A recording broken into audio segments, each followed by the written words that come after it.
കല്യാണം വന്നപ്പോൾ ഞാൻ എടുത്തൊരു ഡെസിഷൻ ആയിരുന്നു, എനിക്കൊരു ബ്രേക്ക് വേണം, എനിക്ക് എൻ്റെ പേഴ്സണൽ ലൈഫ് എൻജോയ് ചെയ്യാൻ ഒരു ബ്രേക്ക് വേണം. ഞാൻ അന്ന് എടുത്തൊരു ബ്രേക്ക് ഞാൻ ഇന്നും ബിലീവ് ചെയ്യുന്നു, അത് എൻ്റെ ഒരു റൈറ്റ് ഡെസിഷൻ ആയിരുന്നു. ആ സോങ്ങിന്റെ ഷൂട്ടിലെ പല കരയുന്ന പോർഷൻസിൽ ഞാൻ ഒറിജിനലി പാട്ടുകൾ എന്ന് പറയുമ്പോൾ നമ്മൾ ഒരു ഫ്യൂ സെക്കൻഡ്സ് വരുന്ന പോകുന്ന ഷോട്ടുകളെ കുറിച്ചാണ് നമ്മൾ പറയുന്നത്. അപ്പൊ അത്രയും ചെറിയൊരു കാര്യം ഓർത്ത് വെക്കുന്നു എന്ന് പറയുന്നത് it's like it's A blessing, അങ്ങനെ ഓർത്ത് വെക്കുന്നു എന്നുള്ളത്.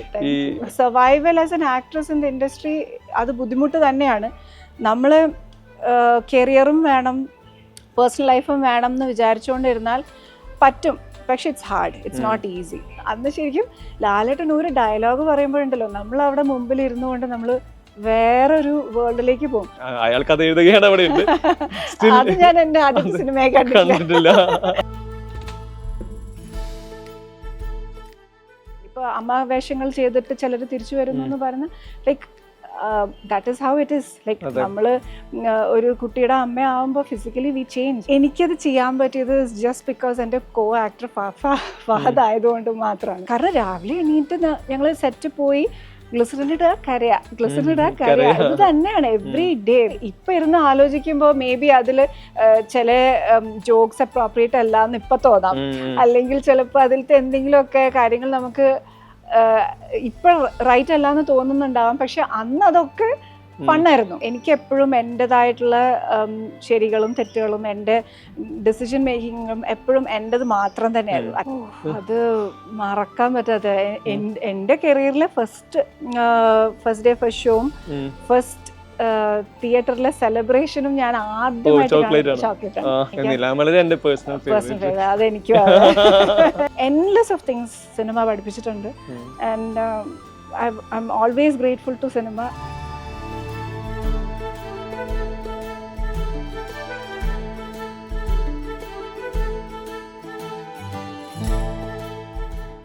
ദ ക്യൂ ഷോ ടൈമിൽ Samruddha Sunil, welcome. Thank you. ആദ്യമേ ചോദിക്കാനുള്ളത് ഒരു വിഷ്വലാണ്, ഡയമണ്ട് നെക്ലസിന്റെ ക്ലൈമാക്സ്. ആ ക്യാരക്ടർ പോകുന്ന പെയിൻ നമുക്കറിയാം. മായയുടെ ഒപ്പം നമ്മളുണ്ട് സിനിമയുടെ ഒരു പോയിന്റ് നിന്ന്. അവിടെ നിന്ന് ഈ ഹോസ്പിറ്റൽ സീക്വൻസ് കഴിഞ്ഞ് നമ്മൾ പിന്നെ മായയെ കാണുമോ എന്ന് പോലും ഡൗട്ട്ഫുൾ ആയിരുന്നു. അരുണിന്റെ ലൈഫിലോട്ടാണല്ലോ പിന്നെ പോകുന്നത്. അവിടെ നിന്നാണ് ലാസ്റ്റ് ഈ ബസ്സിലിരിക്കുന്ന ഷോട്ട് വരുന്നത്.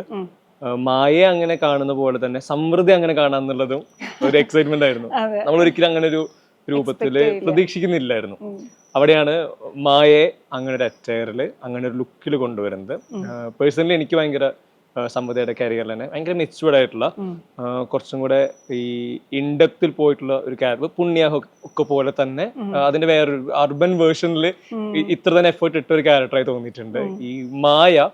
ഡയമണ്ട് നെക്ലസിന്റെ ക്ലൈമാക്സ്, ആ അറ്റയർ എന്ത് നമ്മൾ കഥ കേട്ടപ്പോൾ തൊട്ടേ ഞാൻ വളരെയധികം എക്സൈറ്റഡ് ആയിട്ടുള്ള ഒരു പോർഷൻ അതായിരുന്നു. കാരണം ആളുകൾ എന്നെ യൂഷ്വലി ലോങ് ഹെയറിലൊക്കെ കണ്ട് പരിചയിച്ചിട്ട് ആ ഒരു ലുക്ക് എങ്ങനെ ഇരിക്കും, അത് എങ്ങനെ നമ്മൾ ക്രിയേറ്റ് ചെയ്യും. മുടി കംപ്ലീറ്റ്ലി ആ സീനിന് വേണ്ടി ഷേവ് ചെയ്യാൻ ഞാൻ റെഡി ആയിരുന്നില്ല. അപ്പോൾ നമുക്ക് അതൊരു ചലഞ്ചായിരുന്നു. ഞങ്ങൾ മേക്കപ്പ് മാനും ഞങ്ങളും ഒരുപാട് പ്ലാൻസ് ഒക്കെ ഇട്ട്, എനിക്ക് തോന്നുന്നു നമ്മൾ 1-2 സിറ്റിങ്സ് ഇരുന്ന് മേക്കപ്പ് ടെസ്റ്റ് ഒക്കെ ചെയ്ത് എന്നിട്ട് ഫൈനലി വി ഡിസൈഡ് മുടി വെച്ചുകൊണ്ട് തന്നെ നമുക്കത് ചെയ്യാം എന്ന്. അങ്ങനെ ഫൈനലി 2-3 ട്രയൽസ് ഒക്കെ കഴിഞ്ഞപ്പോൾ ആ ലുക്ക് ഏകദേശം ഓക്കെ ആയി. അത് കഴിഞ്ഞ് ഫസ്റ്റ് മണാലിയിലാണ് ഞങ്ങളത് ഷൂട്ട് ചെയ്തത്. മണാലിയിൽ ഷൂട്ട് ചെയ്യുന്നതിൻ്റെ ദിവസം രാവിലെ ഈ അറ്റയറൊക്കെ ഇട്ട് ഒരു ഫോട്ടോ എടുത്ത് കണ്ടപ്പോൾ ഓക്കെ മായയുടെ ക്ലൈമാക്സിൽ ഇത് ഓക്കെയാണ് എന്ന് ലാലേട്ടൻ പറഞ്ഞപ്പോഴാണ് നമുക്ക് എല്ലാവർക്കും ഒരു സമാധാനമായത്. ആ സിനിമയിലെ ആ കഥാപാത്രം എനിക്ക് തോന്നും എനിക്കും ഫീൽ ചെയ്തിട്ടുണ്ട്. ഞാൻ അത് അഭിനയിക്കുമ്പോഴും എനിക്ക് ഫീൽ ചെയ്തിട്ടുണ്ട് ഞാൻ അതുവരെ ചെയ്തിട്ടുള്ള ക്യാരക്ടേഴ്സിൻ്റെ ഒരു പോർട്രേലല്ല. അതിൻ്റെ ഒരു ഡയലോഗ് ഡെലിവറി ആണെങ്കിലും വളരെ സട്ടിലായിട്ടുള്ള മൊമെന്റ്സ് ആണെങ്കിലും ഒക്കെ എനിക്കത് ചെയ്യാൻ പറ്റിയത് ജസ്റ്റ് ബിക്കോസ് എൻ്റെ കോ ആക്ടർ ഫഹദ് ആയതുകൊണ്ട് മാത്രമാണ്. കാരണം എനിക്ക് തോന്നിയിട്ടുള്ള നമുക്കൊരു ഗിവ് ആൻഡ് ടേക്ക് ഉണ്ടായിരുന്നു. ഫഹദിൻ്റെ ഒരു വേ ഓഫ് ആക്ടിങ് എന്ന് പറയുന്നത് വളരെ സട്ടിൽ, കണ്ണുകൊണ്ട് എക്സ്പ്രസ് ചെയ്യുന്ന ഒരാളാണ്. അപ്പോൾ അദ്ദേഹത്തിൻ്റെ കൂടെ നിന്ന് നമ്മൾ ചെയ്യുമ്പോൾ നാച്ചുറലി നമുക്കും അത് റിഫ്ലക്റ്റ് ആവും, നമ്മളും അങ്ങനെ തന്നെ ചെയ്യാൻ ശ്രമിക്കും. അപ്പോൾ മായ ആ ഒരു ക്യാരക്ടറിൻ്റെ ഒരു ആർക്ക് എന്ന് പറയുന്നത് അങ്ങനെ പോയി ഫൈനലി ഹോസ്പിറ്റൽ സീക്വൻസ് ഒക്കെ വന്നപ്പോൾ എനിക്ക് ആ ഇമോഷൻ ഞാൻ കംപ്ലീറ്റ്ലി മായായിട്ട് എനിക്ക് ഫീൽ ചെയ്യായിരുന്നു. ആ ഹോസ്പിറ്റൽ സീക്വൻസ് ഒക്കെ ഷൂട്ട് ചെയ്തപ്പോൾ ആ ഫൈനൽ മാല അവിടെ നിന്ന് മോഷ്ടിക്കുന്ന സീനിലൊക്കെ സെറ്റ് മൊത്തം ക്വയറ്റ് പിൻ ഡ്രോപ്പ് സൈലൻസ് ആയിരുന്നു. കാരണം അത്രയും എല്ലാവർക്കും ആ ഇമോഷൻ റിലേറ്റ് ചെയ്യാൻ പറ്റി. അപ്പം അത് കഴിഞ്ഞ് പിന്നെ ക്ലൈമാക്സിലേക്ക് വരുമ്പോൾ emotionally and mentally we were all prepared to be there, like ആ ഒരു മൊമെൻറ്റിൽ. പിന്നെ ആ ഒരു സ്ഥലം മണാലി നമ്മൾ ഷൂട്ട് ചെയ്ത ആ ഒരു ഹോൾ, എനിക്ക് ആ ബസ്സിലൊക്കെ ഷൂട്ട് ചെയ്തപ്പോൾ അതിനകത്ത് കൂടെ ഉണ്ടായിരുന്ന ട്രാവലേഴ്സ് ഒക്കെ അവിടെ ആക്ച്വലി ഉണ്ടായിരുന്ന ആളുകളാണ്. അല്ല എല്ലാവരും ശരിക്കും അവിടെ ഉണ്ടായിരുന്ന ആളാണ്. അപ്പം ആ ഒരു എനർജി ആ ഒരു സമയത്ത് എനിക്കൊന്ന് ലാലോട്ടനും കൂടുതലൊന്നും എക്സ്പ്ലെയിൻ ചെയ്യേണ്ടി വന്നിട്ടുണ്ടായിരുന്നില്ല. We were all in that moment and that helped. Our attire, our makeup, everything fell into place. അത് ഇപ്പൊ തിരിഞ്ഞ് ആലോചിക്കുമ്പോൾ നിങ്ങൾ പറയുമ്പോഴാണ് ഞാനും അതൊക്കെ വീണ്ടും ഓർക്കുന്നത്. Because it's been A long time. അതൊക്കെ മറന്നു പോയിരുന്നു. പക്ഷെ ഇപ്പൊ ആലോചിക്കുമ്പോൾ ഐ എം റിയലി ബ്ലെസ്ഡ് അങ്ങനെ ഒരു വേഷം ചെയ്യാൻ പറ്റിയതിൽ. മായയെ പറ്റി സംസാരിക്കുന്നത് നല്ല രസമുണ്ട്. നമ്മൾ പെർഫോം ചെയ്തൊരു ക്യാരക്ടറിനെ പറ്റി ഒരു ആർട്ടിസ്റ്റ് റീകളക്ട് ചെയ്ത് പറയുന്നത് എനിക്ക് തോന്നിയിട്ടുണ്ട് എപ്പോഴും. പ്രേക്ഷകര് ഒരു ആക്ടറെ പറ്റി പറയുമ്പോൾ, സമൃദ്ധിയെ പറ്റി പറയുമ്പോൾ നമ്മുടെ തലയിൽ വരുന്ന ഒരു 100 ഷോട്ട് ഉണ്ടാവാം, പാട്ടായിരിക്കാം, ഏതെങ്കിലും നിങ്ങൾ ഒരു പെർട്ടിക്കുലർ ക്യാരക്ടർ ആയിരിക്കാം. അത് ഭയങ്കര നോർമലാണ്. കാരണം നിങ്ങളെ പലതവണ പല രീതിയിൽ പല സ്ക്രീനിൽ നമ്മൾ കണ്ടിട്ടുണ്ട്. എനിക്ക് എന്റെ ക്യൂരിയോസിറ്റി ഇരിക്കുന്നത് സമൃദ്ധ ആസ് എൻ ആക്ട്രസ് എന്ന് പറഞ്ഞ് തിരിഞ്ഞു നോക്കുമ്പോൾ എവിടെ ശരിക്കും ഒരു ഹൈ എടുക്കുന്നത്? ഇത് പെർഫോം ചെയ്തതാണോ, ഇപ്പൊ ഒരു പാട്ടിന് ലിപ്പ് ചെയ്തതാണോ, എന്തെങ്കിലും പെർട്ടിക്കുലർ ഷോട്ടാണോ? എനിക്ക് തോന്നുന്നു എന്നെ ആസ് എൻ ആക്ടർ ഏറ്റവും കൂടുതൽ ചാലഞ്ച് ചെയ്തതും എനിക്ക് ഒരു സാറ്റിസ്ഫാക്ഷൻ തന്നിട്ടുള്ളതും അരികെ എന്ന് പറയുന്ന സിനിമയിൽ ശ്യാം സാറിന്റെ അത് സിംഗ് സൗണ്ട് ആയിരുന്നു. അപ്പം ഞാൻ അതുവരെ അങ്ങനെ ഒരു എക്സ്പീരിയൻസ് എനിക്ക് ഉണ്ടായിട്ടില്ല. എനിക്കൊന്നു നമ്മൾ മൂന്നാമതൊരാളൊക്കെ ഷൂട്ട് ചെയ്തപ്പോൾ ചില പോർഷൻസ് ഒക്കെ അങ്ങനെ ഷൂട്ട് ചെയ്തിട്ടുണ്ടെങ്കിലും ഒരു ഹോൾ മൂവി ആദ്യമായിട്ടാണ് അങ്ങനെ ചെയ്യുന്നത്. പിന്നെ ശ്യാം സാർ ഒരു ക്യാരക്ടർ നമ്മളോട് നമ്മൾ ആ സാറ് മനസ്സിലുള്ള ആ ഒരു ക്യാരക്ടർ നമ്മളെ ഉള്ളിലേക്ക് തരുന്ന ഒരു രീതി ഭയങ്കര രസകരമാണ്. എനിക്ക് എപ്പോഴും തോന്നിയിട്ടുള്ളത് ആ ഒരു ഇപ്പൊ കൽപ്പന എന്ന് പറയുന്ന ഒരു ക്യാരക്ടറായിരുന്നു അരികയിൽ. കൽപ്പനേനെ എക്സ്പ്ലെയിൻ ചെയ്ത് തരുമ്പോൾ സ്ക്രിപ്റ്റിൽ ഇല്ലാത്ത കുറേ കാര്യങ്ങൾ കൽപ്പനയെ കുറിച്ച് സാറിന് പറയാനുണ്ട്. അപ്പൊ അത് അങ്ങനെ നമ്മൾ ആലോചിക്കില്ല. യൂഷ്വലി നമ്മൾ സീനിൽ എന്താണോ എഴുതിയിരിക്കുന്നത് അതാണ് നമ്മൾ ചെയ്യുന്നത്. പക്ഷെ സാറ് കൽപ്പന ചിലപ്പോൾ ലൈക്ക് ഇൻ ദ പാസ്റ്റ് കൽപ്പന ഇങ്ങനെയൊക്കെ ചെയ്തിട്ടുണ്ടാവാം, അതുകൊണ്ടായിരിക്കാം അവൾ ഇങ്ങനെ ചിന്തിക്കുന്നത് ഉണ്ട്. അപ്പൊ അത് നമുക്കൊരു, എനിക്ക് പേഴ്സണലി അതൊരു ന്യൂ എക്സ്പീരിയൻസ് ആയിരുന്നു. അത് കാരണം തന്നെ കൽപ്പനേനെ ചെയ്യുമ്പോൾ എനിക്ക് സോ ഹാപ്പി. എനിക്കൊരു ആ ഒരു ക്യാരക്ടർ വളരെ ജോയസ് ആയിട്ടാണ് ഞാൻ ചെയ്തത്. ആൻഡ് അതിൻ്റെ ക്ലൈമാക്സിലേക്കൊക്കെ വരുമ്പോൾ കൽപ്പന എന്തുകൊണ്ട് അങ്ങനെ ചെയ്തു എന്ന് ചോദിക്കുമ്പോൾ അതിനൊരു ഒരാൾക്കൊരു ഉത്തരം നമുക്ക് കൊടുക്കാൻ പറ്റില്ല. അത് ഓഡിയൻസിലേക്ക് വിട്ടുകൊടുത്തിരിക്കുകയാണ്, നിങ്ങൾക്ക് ആലോചിക്കാം. അപ്പോൾ അത്തരം ഒരു വളരെ ഇൻട്രസ്റ്റിംഗ് ആയിട്ടുള്ള ഒരു നോട്ടി ആയിട്ടുള്ള സത്യത്തിൽ ആ കഥ നമ്മൾ കേൾക്കുമ്പോൾ സാർ എന്നോട് ഞാൻ കൽപ്പനയാണോ അനുരാധയാണോ പ്ലേ ചെയ്യേണ്ടതെന്ന് എന്നോട് പറഞ്ഞിട്ടില്ല. ഞാൻ അവിടെ ലൊക്കേഷനിൽ ചെന്നിട്ടാണ് സാർ ഈ സ്റ്റോറി ഫുള്ളായിട്ട് എനിക്ക് വായിച്ചിരുന്നത്. അപ്പോൾ കഥ കേൾക്കുമ്പോൾ മുഴുവനും ഞാൻ മനസ്സിൽ വിചാരിക്കുന്നത് മേ ബി ഞാൻ അനുരാധ ആയിരിക്കാം. കാരണം എൻ്റെ പ്രീവിയസ് റോൾസ് ഒക്കെ വെച്ചിട്ട് സാർ എന്നെ അനുരാധയ്ക്ക് ആയിരിക്കാം ചോദിക്കുന്നതെന്ന് വിചാരിച്ച് ഞാൻ കഥ കേട്ടോണ്ടിരിക്കുന്നത് അങ്ങനെയാണ്. ഫൈനലി ഒരു പോയിന്റ് എത്തിയപ്പോൾ ഞാൻ കഥ കേട്ട് കഴിഞ്ഞപ്പോൾ ഞാൻ ചോദിച്ചു അനുരാധ എന്ന് പറഞ്ഞപ്പോൾ നല്ല കൽപ്പന. I was pleasantly surprise. എനിക്ക് ഭയങ്കര സന്തോഷം തോന്നി. അത് നിങ്ങളുടെ 3 പേര് ട്രയോ നല്ലതായിരുന്നു. നിങ്ങളുടെ ഇന്റർപേഴ്സണൽ എക്സ്ചേഞ്ചുകൾ, ഈ പറഞ്ഞ സൈക്കോളജി വർക്ക് ചെയ്യുന്നതെല്ലാം ഭയങ്കര ഇൻട്രസ്റ്റിംഗ് ആയിരുന്നു. അപ്പൊ അത് എന്റെ കരിയറിൽ എനിക്ക് ആസ് എൻ ആക്ടർ എനിക്ക് അതൊരു എൻ്റെ ഒരു പീക്ക് പോയിന്റിൽ തന്നെ ആയിരുന്നു. എനിക്ക് സമൃദ്ധ പറയുമ്പോൾ കണക്ട് ചെയ്യുന്ന ഒരു 3-4 മൊമെന്റുകൾ ഉണ്ടാവും. എനിക്ക് അതിൽ ഒന്നാമത്തെ ചിലപ്പോൾ നിരാമലരെ പാട്ടിന്റെ ചരണത്തിന് സമയത്താന്ന് തോന്നുന്നു ഈ ബീച്ചിനോട് ഒറ്റയ്ക്ക് നിൽക്കുന്ന ഷോട്ട് ഉണ്ടല്ലോ, തുടക്കത്തിലുള്ള ഒരുമിച്ച് നിൽക്കുന്നല്ലോ ഒറ്റയ്ക്ക് നിൽക്കുന്ന ഷോട്ട്. പിന്നെ ഈ അയാളും ഞാനും തമ്മിലെ ഈ ആഴങ്ങളിൽ വരുന്ന സമയത്ത് നിങ്ങൾ ഈ വിൻഡോന്റെ 2 സൈഡിലിരുന്ന് മഴയത്ത് ഇങ്ങനെ വെള്ളം തട്ടുന്ന അങ്ങനെ കുറച്ച് ഷോട്ട്സ് എനിക്ക് വരുന്നുണ്ട്. അതെനിക്ക് തോന്നുന്നു ഇപ്പോഴും ഒരു ആക്ടറുടെ പ്രിവിലേജ് കൂടിയാണല്ലോ, ആളുകൾക്ക് ഓർത്തെടുക്കാൻ പല വിഷ്വൽ പാട്ടുകൾ എന്ന് പറയുമ്പോൾ നമ്മൾ ഒരു ഫ്യൂ സെക്കൻഡ്സ് വന്ന് പോകുന്ന ഷോട്ടുകളെ കുറിച്ചാണ് നിങ്ങൾ പറയുന്നത്. അപ്പൊ അത്രയും ചെറിയൊരു കാര്യം ഓർത്ത് വെക്കുന്നു എന്ന് പറയുന്നത് it's like it's A blessing അങ്ങനെ ഓർത്ത് വെക്കുന്നുള്ളത്. ഈ തങ്കി ഇപ്പോഴും ഒരു പേഴ്സണൽ ഫേവറേറ്റ് ആണല്ലോ. മൊത്തത്തിൽ അവരുടേതായിട്ടുള്ള ഒരു ഇന്നസെൻസ്, എന്നാൽ അവർ മെച്ചുവേർഡ് ആവേണ്ട പോയിന്റ് അവർ അത്രയധികം മെച്ചുവേർഡ് ആണ്. ക്യാരക്ടർ അങ്ങനെ ഡ്രൈവ് ചെയ്യുന്നത്. രസികൻ ആദ്യത്തെ സിനിമ, അതെ. അയാൾക്ക് അത് എഴുതുകയാണ് അവിടെ ഉണ്ട്. അത് ഞാൻ എന്റെ ആദ്യത്തെ സിനിമയെ കണ്ടിട്ടില്ല. ബിക്കോസ് അത് അഭിനയിക്കുകയാണെന്ന് പോലും അറിയാതെ നമ്മളൊരു ഷോട്ടിൽ പെട്ടുപോവാന്ന് പറയില്ലേ, അതായിരുന്നു അത്. അത് നമ്മളും പിന്നീടാണ് അറിയുന്നത് സമ്പ്രദായമായിരുന്നു. ഈ രസികനിൽ വരുന്നു, ലീഡ് ആയിട്ടാണ് വരുന്നത്. ഇപ്പൊ ലാൽ ജോസ് തന്നെ പല ആവർത്തി പല പുതിയ നായികമാരെ മലയാള സിനിമയിലോട്ട് കൊണ്ടുവന്നിട്ടുള്ള ആളാണ്. അദ്ദേഹത്തിന് ഒരു ഫ്രെയിമില് ഈ പറഞ്ഞൊരു സിനിമയുടെ ഭാഗമായിട്ട് അഭിനയിക്കാൻ വരുന്നു. ആദ്യ സിനിമ അഭിനയം എന്നത് ചിലപ്പോൾ സിനിമകൾ കണ്ടിട്ടുണ്ടാവാം, എന്നാൽ ഇതിലൊരു എക്സ്പീരിയൻസ് ഈ ക്യാമറയ്ക്ക് മുന്നിൽ പുതിയതായിരിക്കാം. അവിടെ പ്രൂവ് ചെയ്യണം. വളരെ ചെറിയ പ്രായം. ഈ രസികൻ എങ്ങനെയാണ് ഇപ്പൊ എന്താണ് സമ്പ്രദായം? രസികൻ എന്ന് പറയുമ്പോൾ ഞാൻ I was just 17 years old. ഞാൻ കോളേജിൽ ഇവിടെ സെൻറ്റ് ട്രീസാസിൽ ജോയിൻ ചെയ്തപ്പോൾ ചെയ്ത സിനിമയാണ്. അന്ന് സിനിമയിലേക്ക് അഭിനയിക്കാൻ ഒരു ഇൻവിറ്റേഷൻ വന്നപ്പോൾ സിനിമ എന്ന് പറയുന്നത് എത്ര വലിയ മേഖലയാണ്, once an actor always an actor എന്ന് ഞാൻ അന്ന് ചിന്തിച്ചിരുന്നില്ല. അഭിനയിക്കാൻ ചെല്ലുമ്പോഴും ഞാനൊരു ക്ലാസിക്കൽ ഡാൻസറാണ്. ഒരു സ്റ്റേജിൽ ഭരതനാട്യം കളിക്കുമ്പോൾ നമ്മൾ അഭിനയിക്കുന്ന പോർഷനിൽ വരുന്ന ഒരു ആക്ടിങ് പാട്ടുണ്ടല്ലോ, അതിൻ്റെ ഒരു എക്സ്പീരിയൻസ് എനിക്കുള്ളൂ.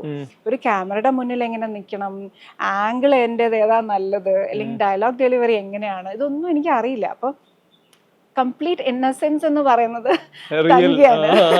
തങ്കിയിൽ കണ്ടിട്ടുള്ള ഇന്നസെൻസ് ഒക്കെ ദാറ്റ് വാസ് മീ ആക്ച്വലി. ഞാൻ അത്രയും റോ ആയിരുന്നു. എനിക്ക് ഒന്നും ഒരു ഐഡിയ ഉണ്ടായിരുന്നില്ല. തങ്കിയെ പോലെ ഇന്നസെന്റ് തന്നെ ആയിരുന്നു. അപ്പം എന്താണോ എന്നോട് പറയുന്നത് ഞാൻ അതുപോലെ ആണ് ചെയ്തത്. ലൈക്ക് ഞാൻ എൻ്റെ സ്വന്തം ബ്രെയിൻ യൂസ് ചെയ്ത് ഞാൻ ചിന്തിച്ചിട്ടും കൂടി ഇല്ല.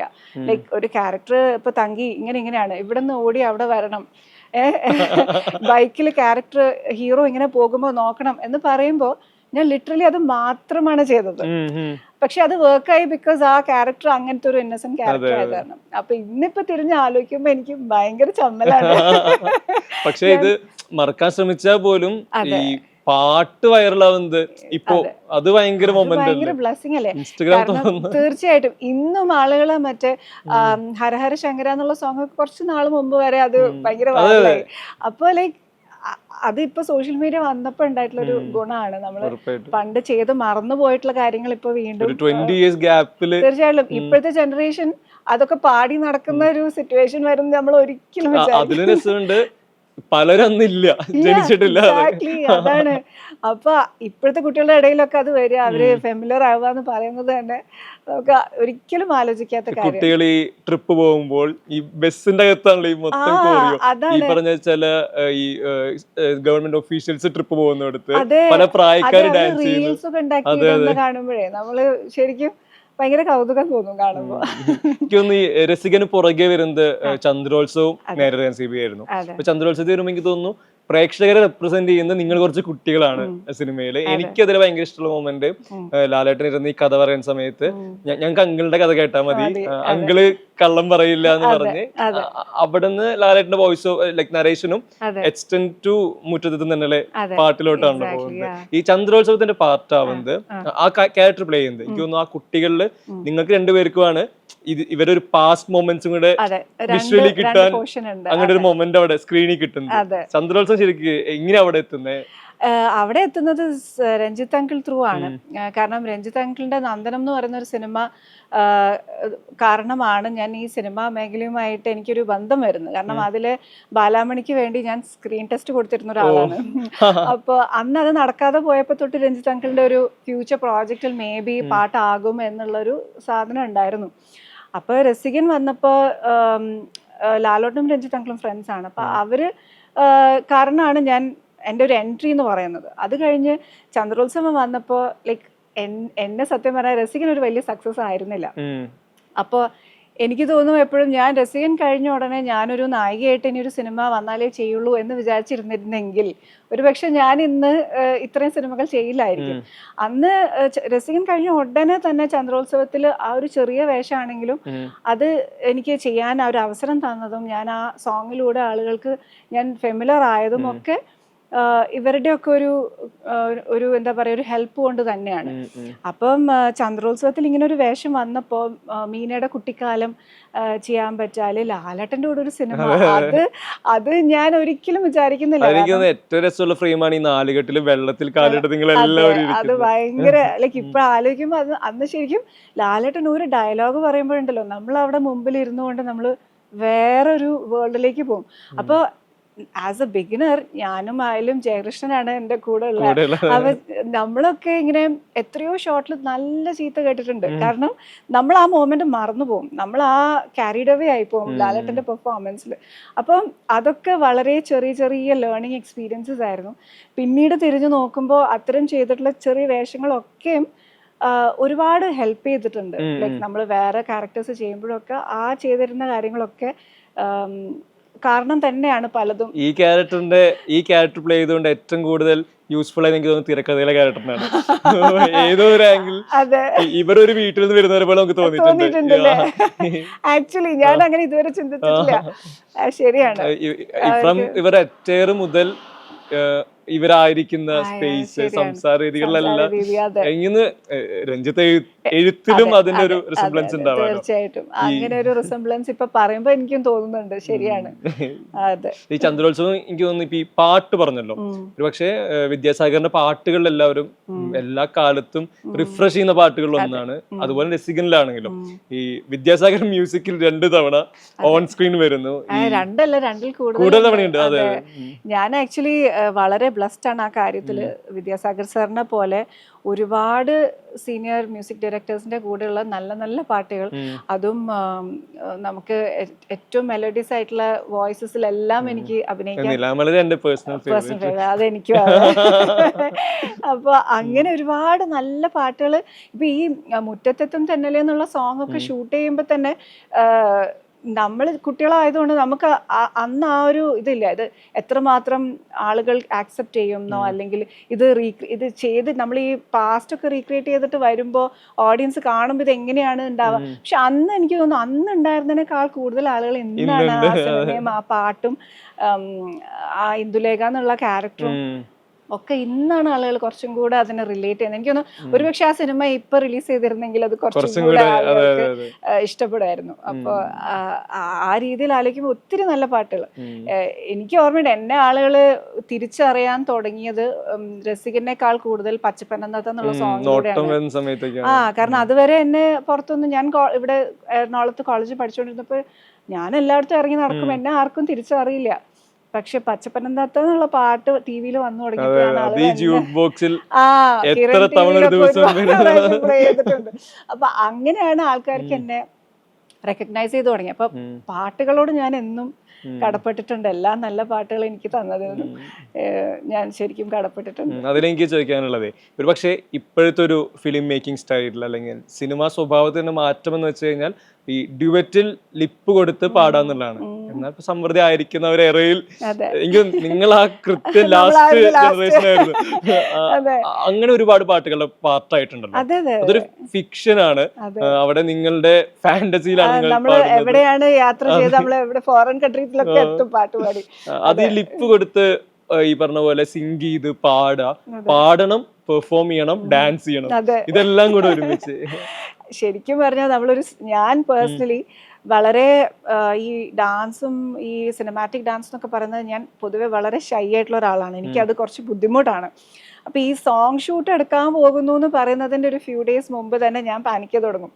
അപ്പൊ എൻ്റെ മനസ്സിൽ എനിക്ക് പാട്ട് പാടി അഭിനയിക്കുന്നത് കുഴപ്പമില്ല, റൊമാൻസ് കാര്യങ്ങളൊക്കെ ചെയ്യാം, അതൊന്നും കുഴപ്പമില്ല. പക്ഷെ എനിക്ക് ഈ ഡാൻസും പാട്ടും ഒരുമിച്ച് വരുമ്പോഴാണ് പ്രശ്നം. അപ്പൊ അതുകാരണം ഞാൻ മെന്റലി ഒന്ന് പ്രിപ്പയർഡ് ആയിട്ടാണ് പോകുന്നത്. പലപ്പോഴും നമ്മളെ കൂടെ അഭിനയിക്കുന്ന കോ ആക്ടേഴ്സ് ഒക്കെ ഇപ്പൊ ഹീറോസ് എല്ലാവരും എക്സലന്റ് ഡാൻസേഴ്സ് ആണ്. അവർക്ക് ഇതൊന്നും ഒരു വിഷയമല്ല. അവർ വിത്തിൻ സെക്കൻഡ്സ് സ്റ്റെപ്പ് പഠിക്കുന്നു, കളിക്കുന്നു, പാടുന്നു, അങ്ങനെ. അപ്പൊ എനിക്ക് ഇപ്പൊ ജോഷി സാറിന്റെ ഒക്കെ സിനിമകളിൽ അഭിനയിക്കുമ്പോ സാർ വളരെ സ്ട്രിക്റ്റ് ആയിട്ടുള്ള ഒരാളാണ്. പ്രിയനുമാത്രമൊക്കെ ചെയ്യുമ്പോ ഉണ്ടല്ലോ ഞാനിങ്ങനെ മെന്റലി ഞാൻ അത്രയും സ്ട്രെസ്ഡ് ആണ്. കാരണം നാളെ സോങ് ഷൂട്ടാണ്. ശോഭി എന്ന് പറയുന്ന മാസ്റ്ററാണ്. അദ്ദേഹം തമിഴിൽ ഒരുപാട് ഹിറ്റ് സിനിമകൾ ചെയ്തിട്ട് മലയാളത്തിൽ ആദ്യമായിട്ട് എന്തോ ചെയ്യുന്ന പാട്ടായിരുന്നു അത്.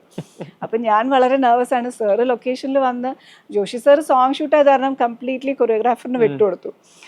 ശോഭി മാസ്റ്റർ വന്ന് 2 സ്റ്റെപ്പ് അങ്ങോട്ട് ഇട്ടതും ഞാനില്ല. രാജു ആണെങ്കിൽ പെട്ടെന്ന് ഇത് പഠിക്കുകയും ചെയ്യും. പിന്നെ പക്ഷെ അവരെല്ലാവരും അവരെ കൂടെ ഉണ്ടായിരുന്ന അസിസ്റ്റൻസും ഒക്കെ വളരെ ഹെൽപ്ഫുൾ ആയിരുന്നു.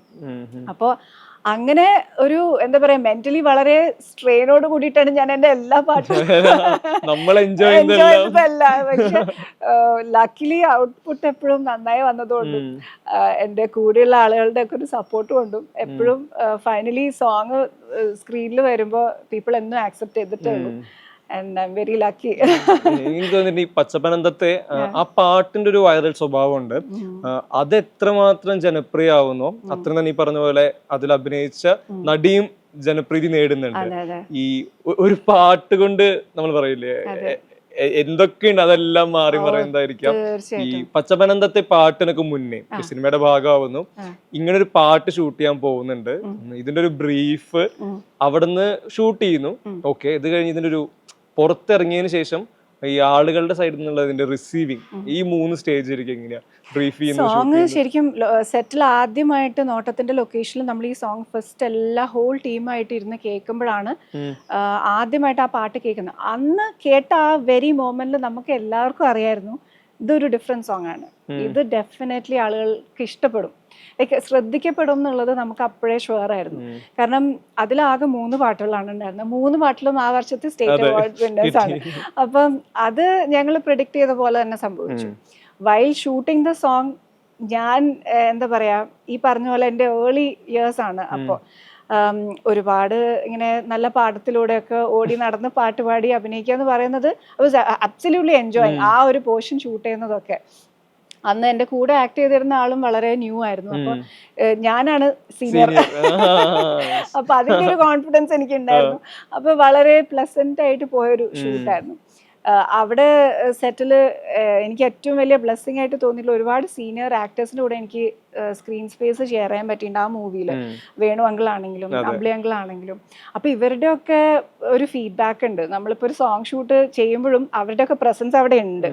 അപ്പൊ നമ്മൾ നന്നായിട്ട് ഒരു കാര്യം ചെയ്യുമ്പോൾ അവർ നന്നായി എന്ന് പറയുമ്പോൾ നമുക്കതൊരു ഭയങ്കര കോൺഫിഡൻസ് ആണ്. അപ്പൊ അത്തരം നല്ല കുറേ മെമ്മറീസ് ഉള്ള ഒരു സോങ് ഷൂട്ടായിരുന്നു. അത് കഴിഞ്ഞ് സോങ് ഹിറ്റായി പിന്നെ ആളുകളുടെ ഈ ഒരു സ്നേഹം കിട്ടുമ്പോഴുണ്ടല്ലോ, അതെനിക്ക് അതിനു മുമ്പ് കിട്ടിയിട്ടില്ല. ആദ്യമായിട്ട് ഈ ഒരു സോങ് കഴിയുമ്പോഴാണ് രസികൻ ആളുകൾ കണ്ടിട്ടുള്ള ഒരു ഇഷ്ടവും തങ്കിയോടുള്ള ഇഷ്ടവും ഒക്കെ പിന്നീടാണ് വന്നത്. ആ ഒരു സമയത്ത് എനിക്ക് ഏറ്റവും കൂടുതൽ ആ ഒരു സ്നേഹം കിട്ടിയിട്ടുള്ളത് പച്ചപ്പനന്തത്തേക്കാണ്. എവിടെ ചെന്നാലും ആളുകൾ എന്നെ പച്ചപ്പനന്തത്തേന്നേ വിളിച്ചിട്ടുള്ളൂ. എന്റെ പേര് ശരിക്കും ആർക്കും അറിയില്ല. എല്ലാരും എന്നെ അങ്ങനെ വിളിക്കാറ്.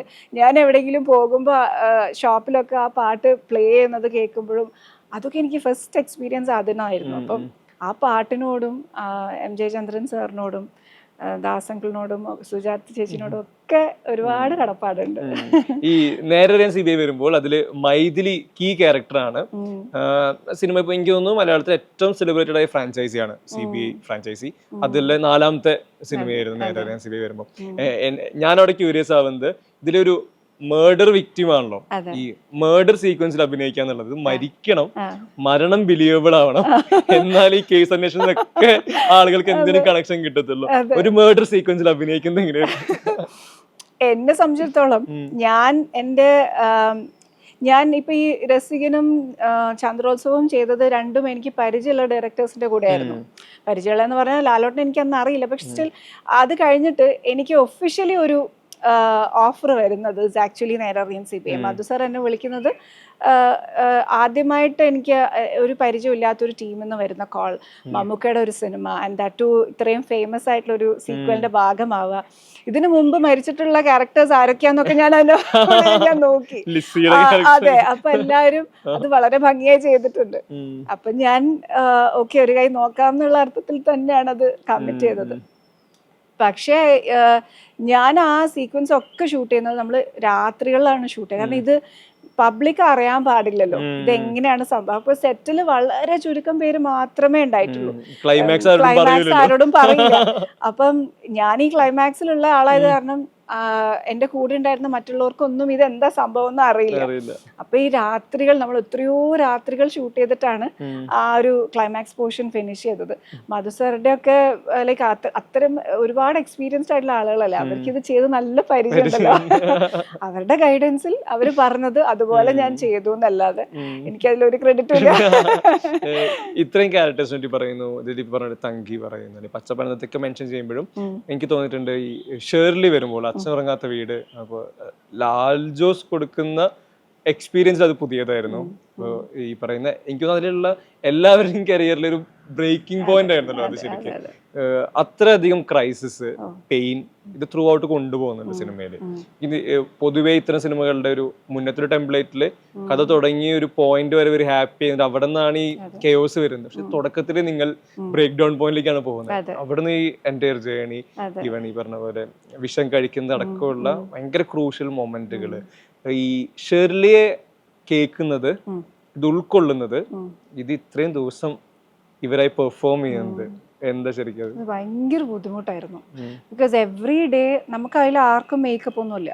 നമ്മൾ എവറി ഡേ അവിടെ പോകുമ്പോൾ ആ ഒരു പെയിനാണ് അവിടെ എല്ലാവർക്കും. ഇപ്പൊ സലീമേട്ടനൊക്കെ അതിൽ ലിവ് ചെയ്തിട്ടാണുള്ളത്. അദ്ദേഹം രാവിലെ നമ്മൾ സെറ്റിൽ ചെല്ലുമ്പോൾ തന്നെ ആ ഒരു അറ്റയറിൽ നമ്മൾ ആ ക്യാരക്ടറായിട്ട് തന്നെ ആളെ കണ്ടിട്ടുള്ളൂ. മുക്തയൊക്കെ അതിൽ ശരിക്കും അവൾ എത്ര യങ്ങാന്നറിയോ ആ സിനിമ ചെയ്യുമ്പോൾ. She was really young.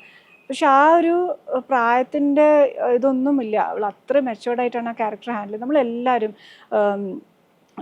Suja Karthika ആണെങ്കിലും നമുക്ക് ആ വീട് ഒരു അച്ഛനും 3 പെൺമക്കളും അങ്ങനെ തന്നെ ഫീൽ ചെയ്തിട്ടുള്ളൂ.